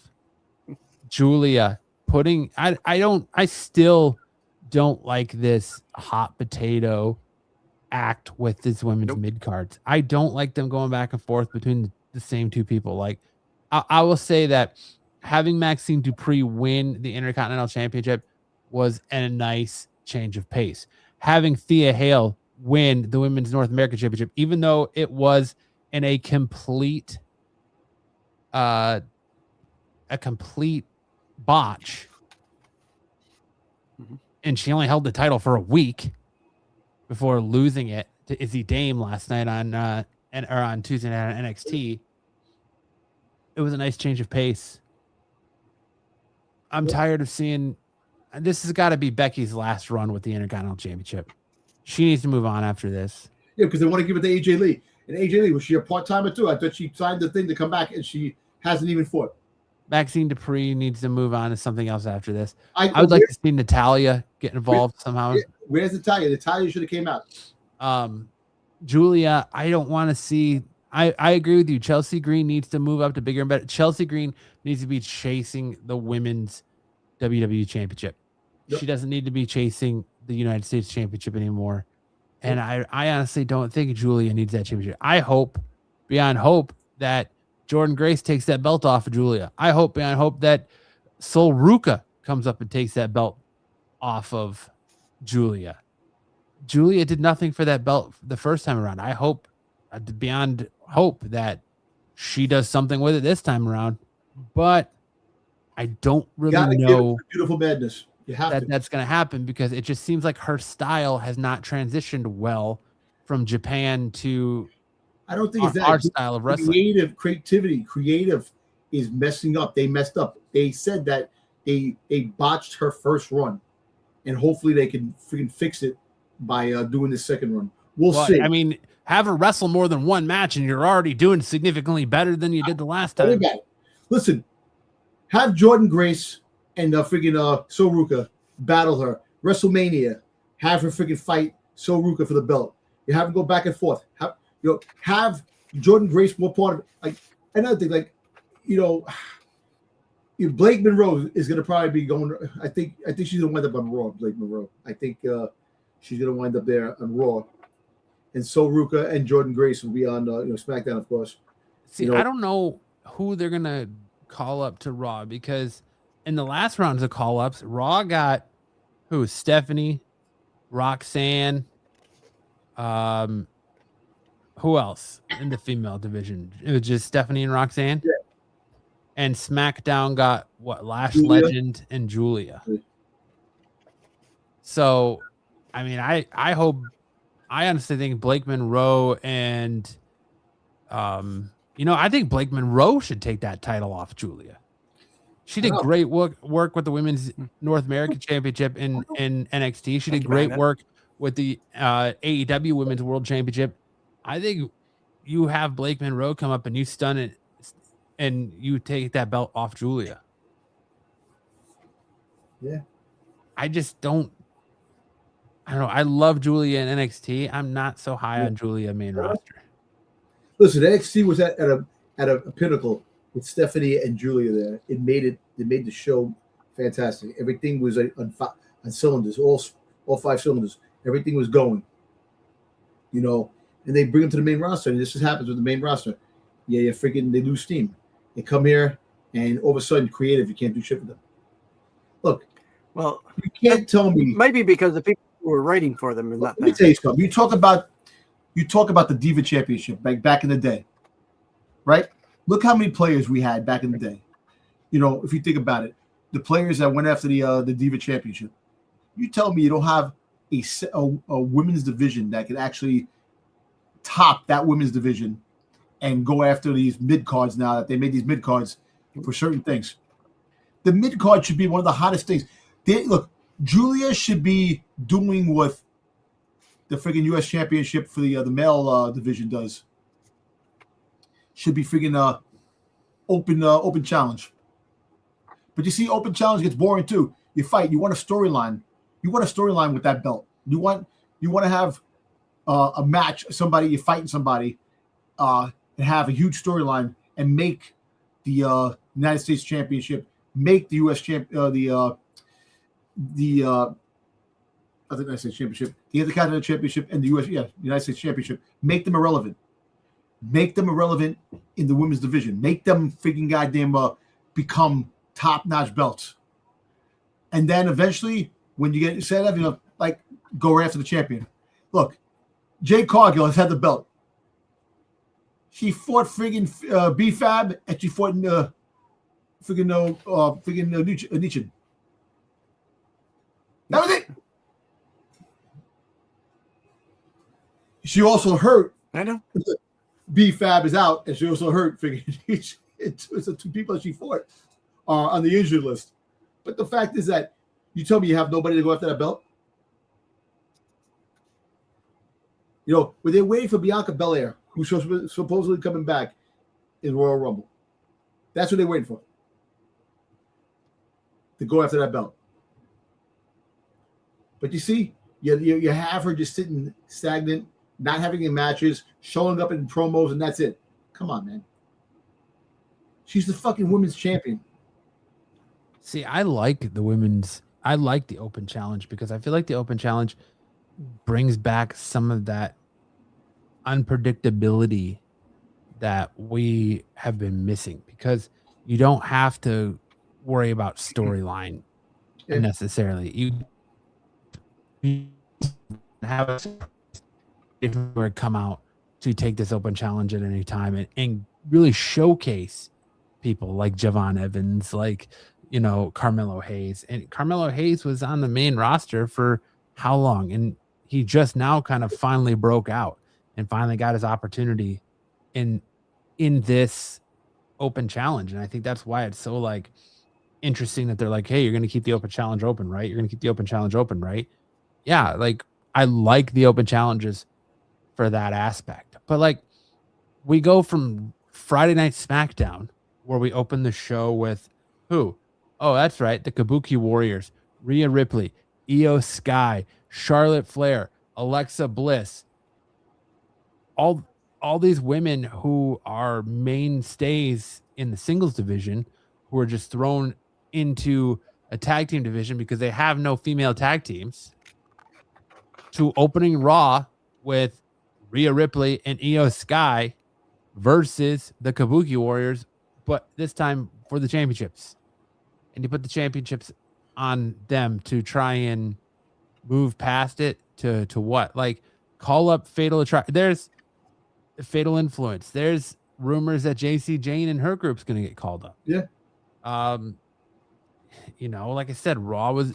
Then you had Gunther come out and call John Cena a little bitch again. And then you had AJ Styles just absolutely slap the fucking taste out of Gunther's mouth. That's how dead that Barclays Center Brooklyn crowd was, is you could hear AJ Styles' slap of Gunther just reverberate and echo through the arena. True. You know, and then you got Becky Lynch versus Maxine Dupree, what feels like 17, with Becky Lynch becoming the champion again. And like, I liked her story of, you know, her kind of the Sami Zayn-esque, you know, propaganda machine. There's a conspiracy theory that, you know, out there against me, where she's calling lawyers and calling out Adam Pearce and calling out the crooked referee and things like that. Was good character work for Becky. Becky's doing great character work.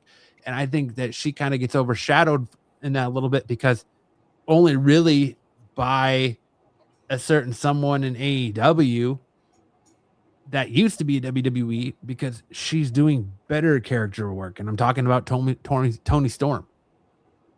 And, you know, Maxine Dupree showed in that match that she's not ready for that title. Like, it was like, okay, well, let's see what you got. That's what these mid-card titles are supposed to be.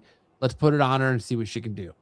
And when the lights were on her the brightest, she had 2 really good matches, and then she went right back to stinking. Whether it was Becky Lynch not selling that like backbreaker that she does or whatever, so, it just, you had what's the name too come out tell the friggin' Adam Pearce, friggin' Nile that she go back to the chip. So now, yeah, how many times do we have to see Ivy Nile challenge for that? But now that Maxine Dupree doesn't have it anymore, is she going after Becky Lynch? Probably. I mean, yeah, but I mean, I think we all know that the next, like, depending on how long it takes them to pull the trigger, it probably won't be till WrestleMania that they pull the trigger. We had a blackout match. One of the Creed brothers fought what's his face? Javon Evans on what main event? Yeah, like they fought at a blackout match. Which the only other time you saw them was in a Scoops Ahoy boat in the background. No, actually, you saw them when friggin' Ivy Nile came out. They were walking behind her and then they disappeared. Look, how come they're not fighting for the belt? Look, Chad Gable is on the verge of coming back. And by the way, my man got jacked. You know, he's friggin', I think he's in better shape than he was before he got hurt. Good. You know, but you know, it makes look. Like, are you serious that we have to have the Usos come out and basically just yeet and say, you know, run it back and yeet some more and yeet them their pants off and yeet in their pants, and just to say you want some, come get some, and then yeet some more and leave, man. Get up and then leave. Yeah, and then leave. Like, what is that? Listen, who there? Like I said, you got the Creed brothers that do nothing. They should be fighting. You know, I don't understand. No creative story. You know. Listen, what's his name's contract's up with TNA soon? Slater. They're gonna probably bring him tag and team him up with friggin' Von Evans. You know, they were a good tag team in that Saturday Night Main event.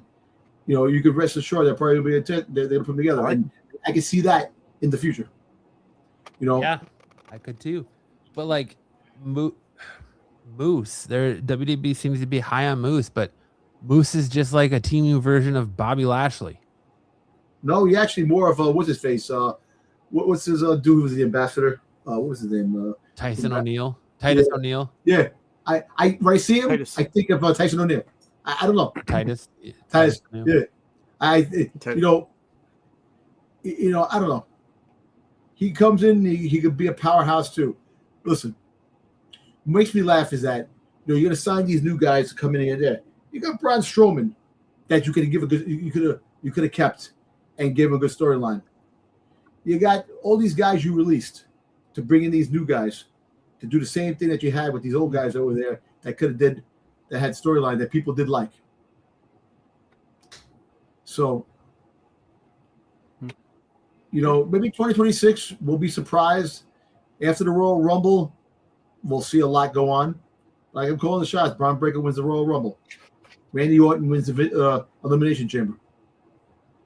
If he's Who in do you the, think? Who do you think wins the women's Royal Rumble? who do I think wins the women's Royal Rumble? I think the women's Royal Rumble is going to be Roxanne Perez. Roxanne Perez came in second place last year when she came up, but they give it to Liv Morgan. I think Liv Morgan gets it because Liv Morgan. But I would say to make more tension for the bloodline, you have Roxanne Perez win it, and then Raquel will be pissed off because Roxanne won it because Raquel right now is going after the belt. You know, so, but most likely, if you're a betting man, Liv, you know, gets it. Who do you think Liv goes after? Do you think she goes after Jade, or do you think she go after Stephanie? I think she goes after Stephanie. Better question: who wins the women's elimination chamber? Who wins the women's? Okay, that. You know what's funny?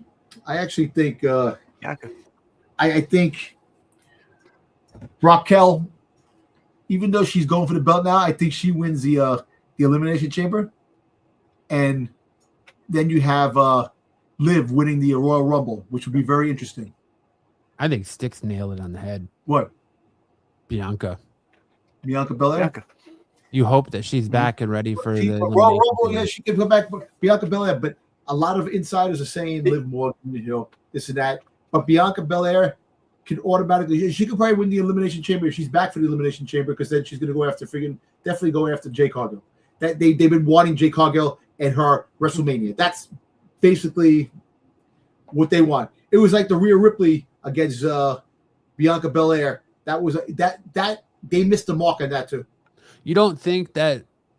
I mean, you don't think that maybe with how high the crowd is on Sol Ruca, WWE might strap a rocket ship to Sol Ruca's ass and have her win the Royal Rumble and have her be in the main event of WrestleMania? A rookie come up and win. Hey, that would change the landscape. Have a rookie win, but I totally doubt it. But you know what? You never know. Like I said, creative can say, you know what? Sol Ruca is great. We've seen her wrestle. I think she's can be great. But I see Sol Ruca going after more of the mid card, the Intercontinental Championship, the U.S. Championship. That's more her thing right now. She kind of did that in NXT, where she went after the North America, where she was the North America champion. That's kind of their mid card. You don't want to see her take that natural progression on the main roster and shoot for the stars. But all kidding aside, when have you seen a rookie like that shoot up? And it's Stephanie Vakir, John Cena. Yeah, John Cena, but John Cena didn't win the championship. Stephanie Vakir. Yeah, but I think you progress more. Look, Stephanie Vakir was on a road, on a track to win the championship. It was all right. Sol Ruca, yes, but you got to build up these mid cards, and you need these wrestlers to build up these mid cards to really, really. You know what? The thing that sucks the most here, Stephanie Vakir loses the belt, right? And she goes after the championship belt, can't win it, this and that. Now you drop her back to win the Intercontinental Championship. Kind of a downgrade. But you want to make her. Everybody becomes a Grand Slam champion when it comes to wrestling now. So that's the whole thing. I can see her becoming a Grand Slam champion faster than any woman I know in the roster. Eventually, you know what? I'm gonna be honest with you. I want to see Stephanie Vakir and Julia become a tag team to win tag team gold down the road, when give or take in the next couple of years. To see that, have the two bright stars that you signed, that you wanted to sign, be tag team championship, and I think the crowd will embrace them more being tag team championships and have them becoming friends again, like they were when they were in freaking NXT.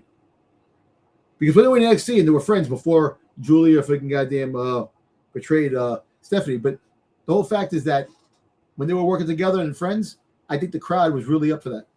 So down the road, I can see that happening. But Sol Ruca, Jordynne Grace. Look, you're gonna have a squash match. Jordynne Grace going after freaking the belt, but that's gonna be later on. I see what they should do is you get the Bianca Belairs, the freaking goddamn Rhea Ripley's, the freaking you have Tiffany time. Tiffany Stratton's coming back. She's gonna probably go after freaking goddamn Jay Cargill. She could win the Royal Rumble. You don't know. So you want to okay. You get your stars that are going top tier, but you need that star power for the mid cards to make the mid cards irrelevant. That means something. But we'll see. Yeah, we got less like 3 weeks for Royal Rumble. What is the Elimination Chamber? Elimination Chamber is February. in February. Yeah. So you got Saturday Night Main Event the week before Royal Rumble. And Royal Rumble is going to probably be on 8 o'clock at night, 8 o'clock in the morning, because it's live. No, it's I want to say it's in the afternoon.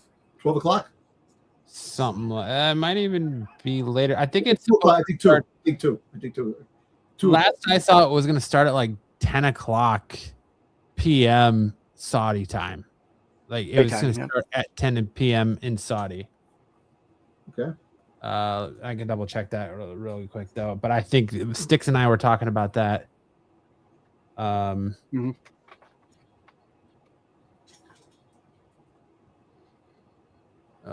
Start time. Royal Rumble is going to be January 31st from Riyadh, Saudi Arabia, with a start time of 2 p.m. Eastern, 11 a.m. Pacific, 7 p.m. General GMT, and that's like what, 10 p.m. Saudi time? Probably. Yeah. So, which is crazy for them. Oh, super crazy, insane. But I wonder, almost it kind of looks like that venue they're building from the photos you see online, whether you want to believe it or not, is might be an open air venue. It's an open air stadium. I wonder if they're doing it that late at night because of the heat. Probably because it's gonna be outside. No, that's not a bad thought. I mean, there's other things there besides the heat that you have to worry about at night, but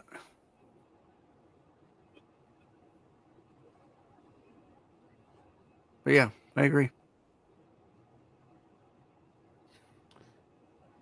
I mean, and then this week, let's just keep it current. This week's going to be at 2 p.m. for Raw this week, and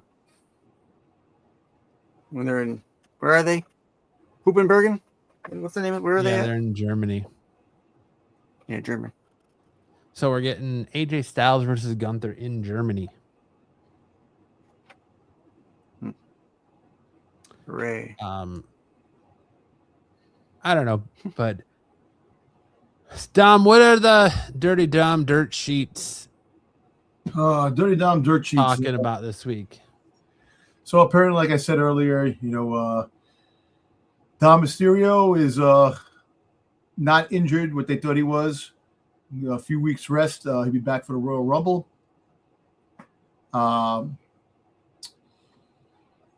Also, they're talking about like the call-ups were the big thing that was moving forward. That the call-ups of SmackDown and Raw. Also, there's a couple of reports. Devon Ray with Jim Ross, allegations of racism that was going on with them, this and that, and it's more irrelevant, which is kind of crazy. The story, that's sad. Like I said, you don't want none of that. Wrestling. You want the fun in wrestling. It's so stupid. We have to have stuff like that go on. Other than that, Joe Hendry. That's another guy that probably be a SmackDown contender. Say his name.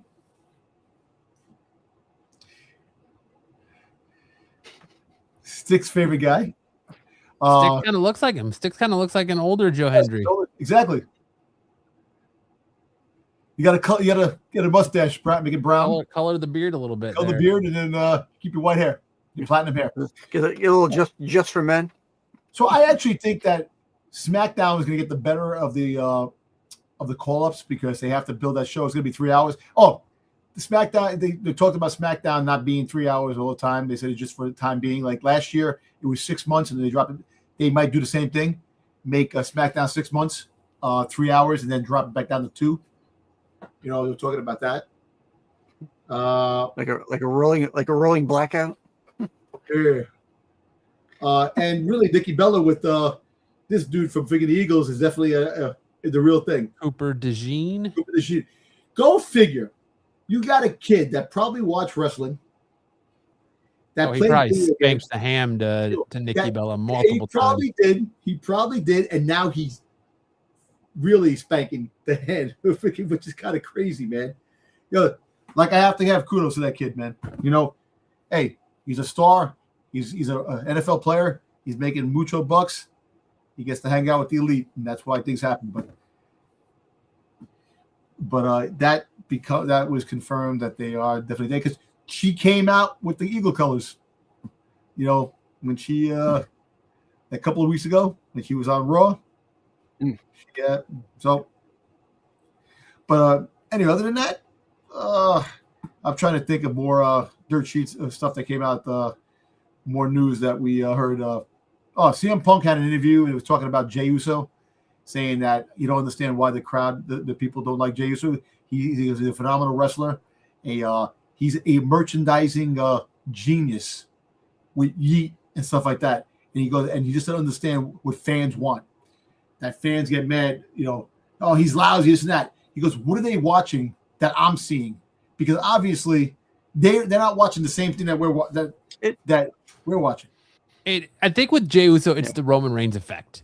He was kind of just forced fed to us. Yeah. And WWE force fed him to us for real no reason. And because the crowd got behind him with the Yeet and the underdog, and I love that. But once WWE started like ripping your mouth open and fucking just shoving Jey Uso down your throat, people kind of started turning on him. Yeah. So I don't really think it has anything to do with Jey Uso because they're like, oh, well, he's only got the 5 moves of doom, blah blah blah. Well, no, he's got more than just 5 moves of doom. Yeah. But it's just I think when it comes to Jey Uso, it's really just being force fed. Jey Uso. I actually think they'll make him a tag team with Jimmy for a minute, and then he'll turn on Jimmy, or Jimmy will turn on him, and then you'll have them going after each other. You know. I don't know. So we'll see what happens. You know, hey, you know what? I wouldn't be surprised. You know, kind of cool. You maybe have Jay become like Roman, and he builds his own bloodline faction down the road. You know, because there's still hundreds of freaking goddamn cousins and relatives that they have. You know, and by the time it happens, Jimmy's kid is going to be part of the faction. You're going to have freaking Jay's kid part of the faction. You know, but you do that. Other than that, I don't think there's any more news stuff to really push out there. Unless you found anything, Matt, that I missed. No. I think that's pretty much it. There's not a lot of news other than, like you said, the call-ups that are really hitting home in WWE. Yeah. We're getting a lot of like everybody in WWE seems to have a podcast now. Yeah, everybody, man. And I'm looking at the podcast, and it's like the guy got like 10,000 views, like 10,000 followers, or 20,000 followers, and like each video that he did has like 8,000 views. And like, but who are you? I've never seen you before. How you have that many views? It's interesting that to me too that Netflix is now the official U.S. home for the WWE content library, but yet not pay-per-views. Like it's interesting that we're still going to ESPN. You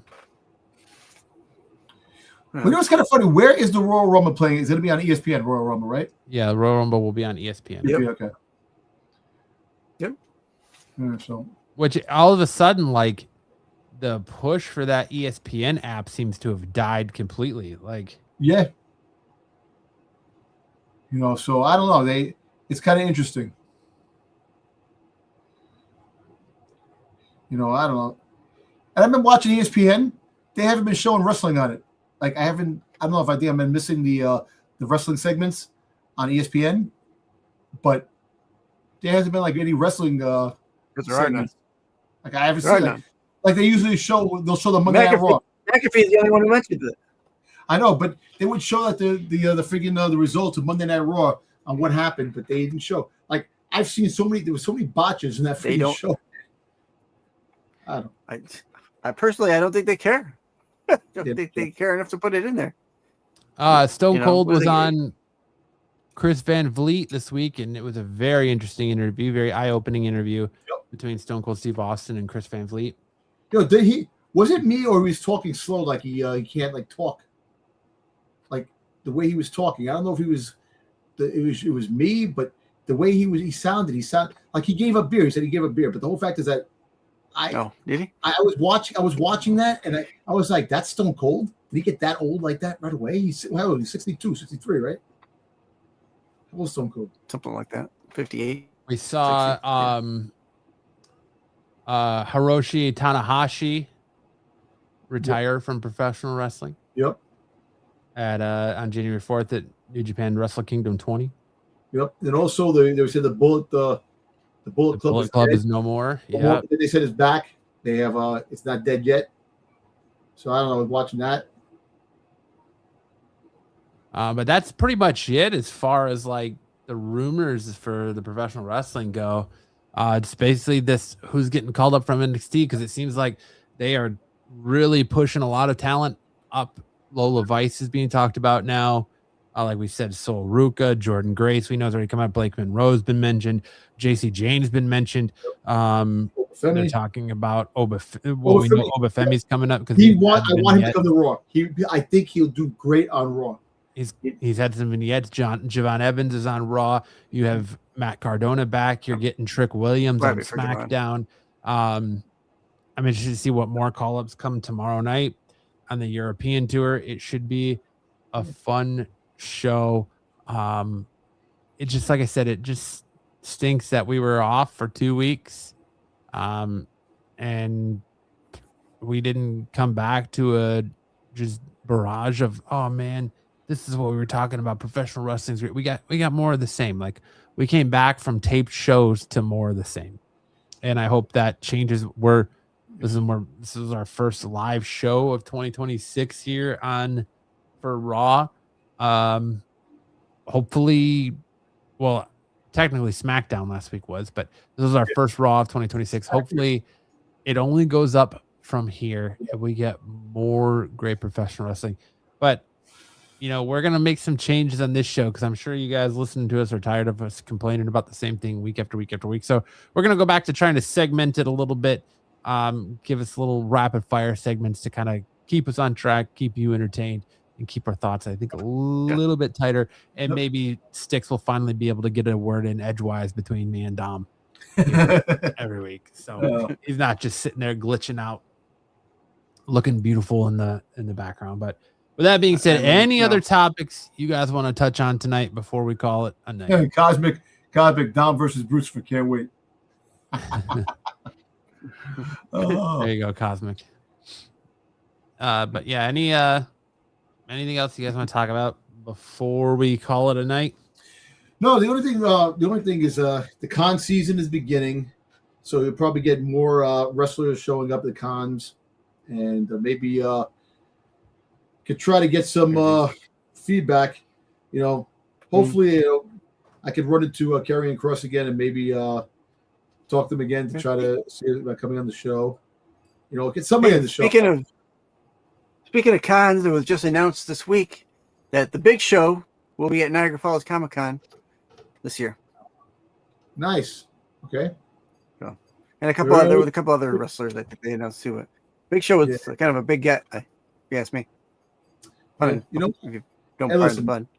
Hopefully in 2026 we could actually get our first professional wrestler on, with us and talk. Hopefully keep our fingers crossed. I said we have the con season on the way, and me and Matt definitely going to be in San Diego this year, so we'll be in San Diego. It should be an interesting interesting year. We got a lot to look forward to this year in the entertainment field outside wrestling, So we'll see what happens. But yeah, my plan is to see if I can get somebody to come on, and hopefully Karrion Kross, come on, Dom's wearing the sweatpants for you. I've got an iron in that fire as well, Dom. So Tell Marco use some of his money to get The Rock. I actually think The Rock will retire this year. I think The Rock is going to be calling it quits from wrestling this year too. I think next year, Saudi Arabia, WrestleMania. Yeah, because they're going to throw a fucking truckload of money at him. So let me ask you a question. Do you have freaking goddamn Gunther freaking retire him too? No, not The Rock. Roman Reigns is the only one. That's the only unfinished business Rock has is Roman Reigns. Yeah, that's it. Mm-hmm. Yeah, true. If we don't get Rock Roman next year, who cares? Yeah, I mean, honestly, if we do get Rock Roman next year, who cares? Exactly, they missed the market. That might be the only time, the very last time, you see John Cena at WrestleMania, if the Saudis have their way. No, I think John's got too much. Hall of Fame. We think the Hall of Fame next year for John Cena? No, I think John's got too much. He's got too much self-respect to sell out for money. I think because Tony Khan could probably throw a boatload of money at him too to come to AEW, but I don't think it's gonna happen, man. I'm gonna be the optimist on this. Yeah, but that's different. Say that Cena will stick to his word as far as that goes. Yeah. You know what? A lot of people outside the thing said that Cena he says something, that's it. Cena's not coming back, and that's been told. A lot of wrestlers have said that Cena is done with wrestling. He'll make appearances, not wrestle. He's not going to wrestle anymore. He'll make appearances on shows. Well, I'm not saying wrestle. I'm not saying wrestle. But look, he's going to be like. Apparently, they were talking about next year. He's a company man. He's a WWE company man. He's a company man, but he's got bigger, better things. He's got the Peacemaker. He's got the Peacemaker. He got a lot of other movies. Absolutely. So apparently got a lot going for him. There's a CM Punk John Cena movie that they've been talking about that are going to be in a movie. So you might see John Cena and CM Punk doing a movie. CM Punk is starting to do some movies now. He's on TV. He's got a vampire movie coming up. He's in CM Zootopia Punk versus the too. Man. Yeah, Zootopia. Him and Roman Reigns voice two zebra guys. The Zebros. Yeah. He's got a horror movie coming out too, where he plays a cop. The vampire movie. Mm-hmm. And then they discussing the movie with him and John Cena. So we'll see. Like I said, slowly but surely, a lot of the wrestlers will definitely be making their Hollywood and movie debut, or just be in movies and slowly part time. Like, look, we don't CM Punk is 46 years old. How much longer is he going to go? You got Randy Orton, who's in his 40s. You got Seth Rollins in his 40s now, 39 or wherever So eventually, Cody Rhodes is eventually going to start to call it quits. So in the next 5 years, we're going to have a lot of people retiring and leaving the biz in the next couple of years. So the next 5 years, we really think about it. So, and all these newcomers would be the ones that we'd be talking about down the road, So we'll see. I think that's it, Matt. I think that's, we had a good discussion, airing out our grievances, and it's unfortunate that, what we're expecting, they're doing the same thing. But hopefully, like I said, the year just beginning, and hopefully we get some turning points, change in events, and Triple H. A new era. It's a new era. A new era. We'll see. Like I said, I think things will start happening after Royal Rumble. I think the Royal Rumble is going to be. Hope springs eternal, right? Hope springs eternal. Yeah. Hey, look, I would not be surprised. Saturday night main event. We get Slater and Yvonne Evans versus the Usos for Saturday night main event. I would love to see that. That's I would too. Right there. I think that'd be a great match. Yeah, I think because they have the relationship with TNA, so I think we see that again. We see them fight again, And you know what? How about have the Usos versus the Hardys? That would be a pretty good match. Have them show up. Because Saturday Night Main Event is more for showcasing different talent and stuff like that. It's not really, you guys may have some part of the storyline with other aspects, but a little bit. I would definitely be very interested in seeing the Usos versus the Hardys, or the Usos versus Devon Evans and Slater. I think that would be a good call if they did that. Saturday Night Main Event, where WWE goes to botch retirements. That's what Saturday Night Main Event is. Yeah. But, wow. All right. I think that's a good to end this week's show on. Thank you guys for watching your new Wrestling Obsession Off the Mat. We missed you guys in the last 2 weeks we had off. We are ready to fire on all cylinders and carry this bad boy all the way through 2026.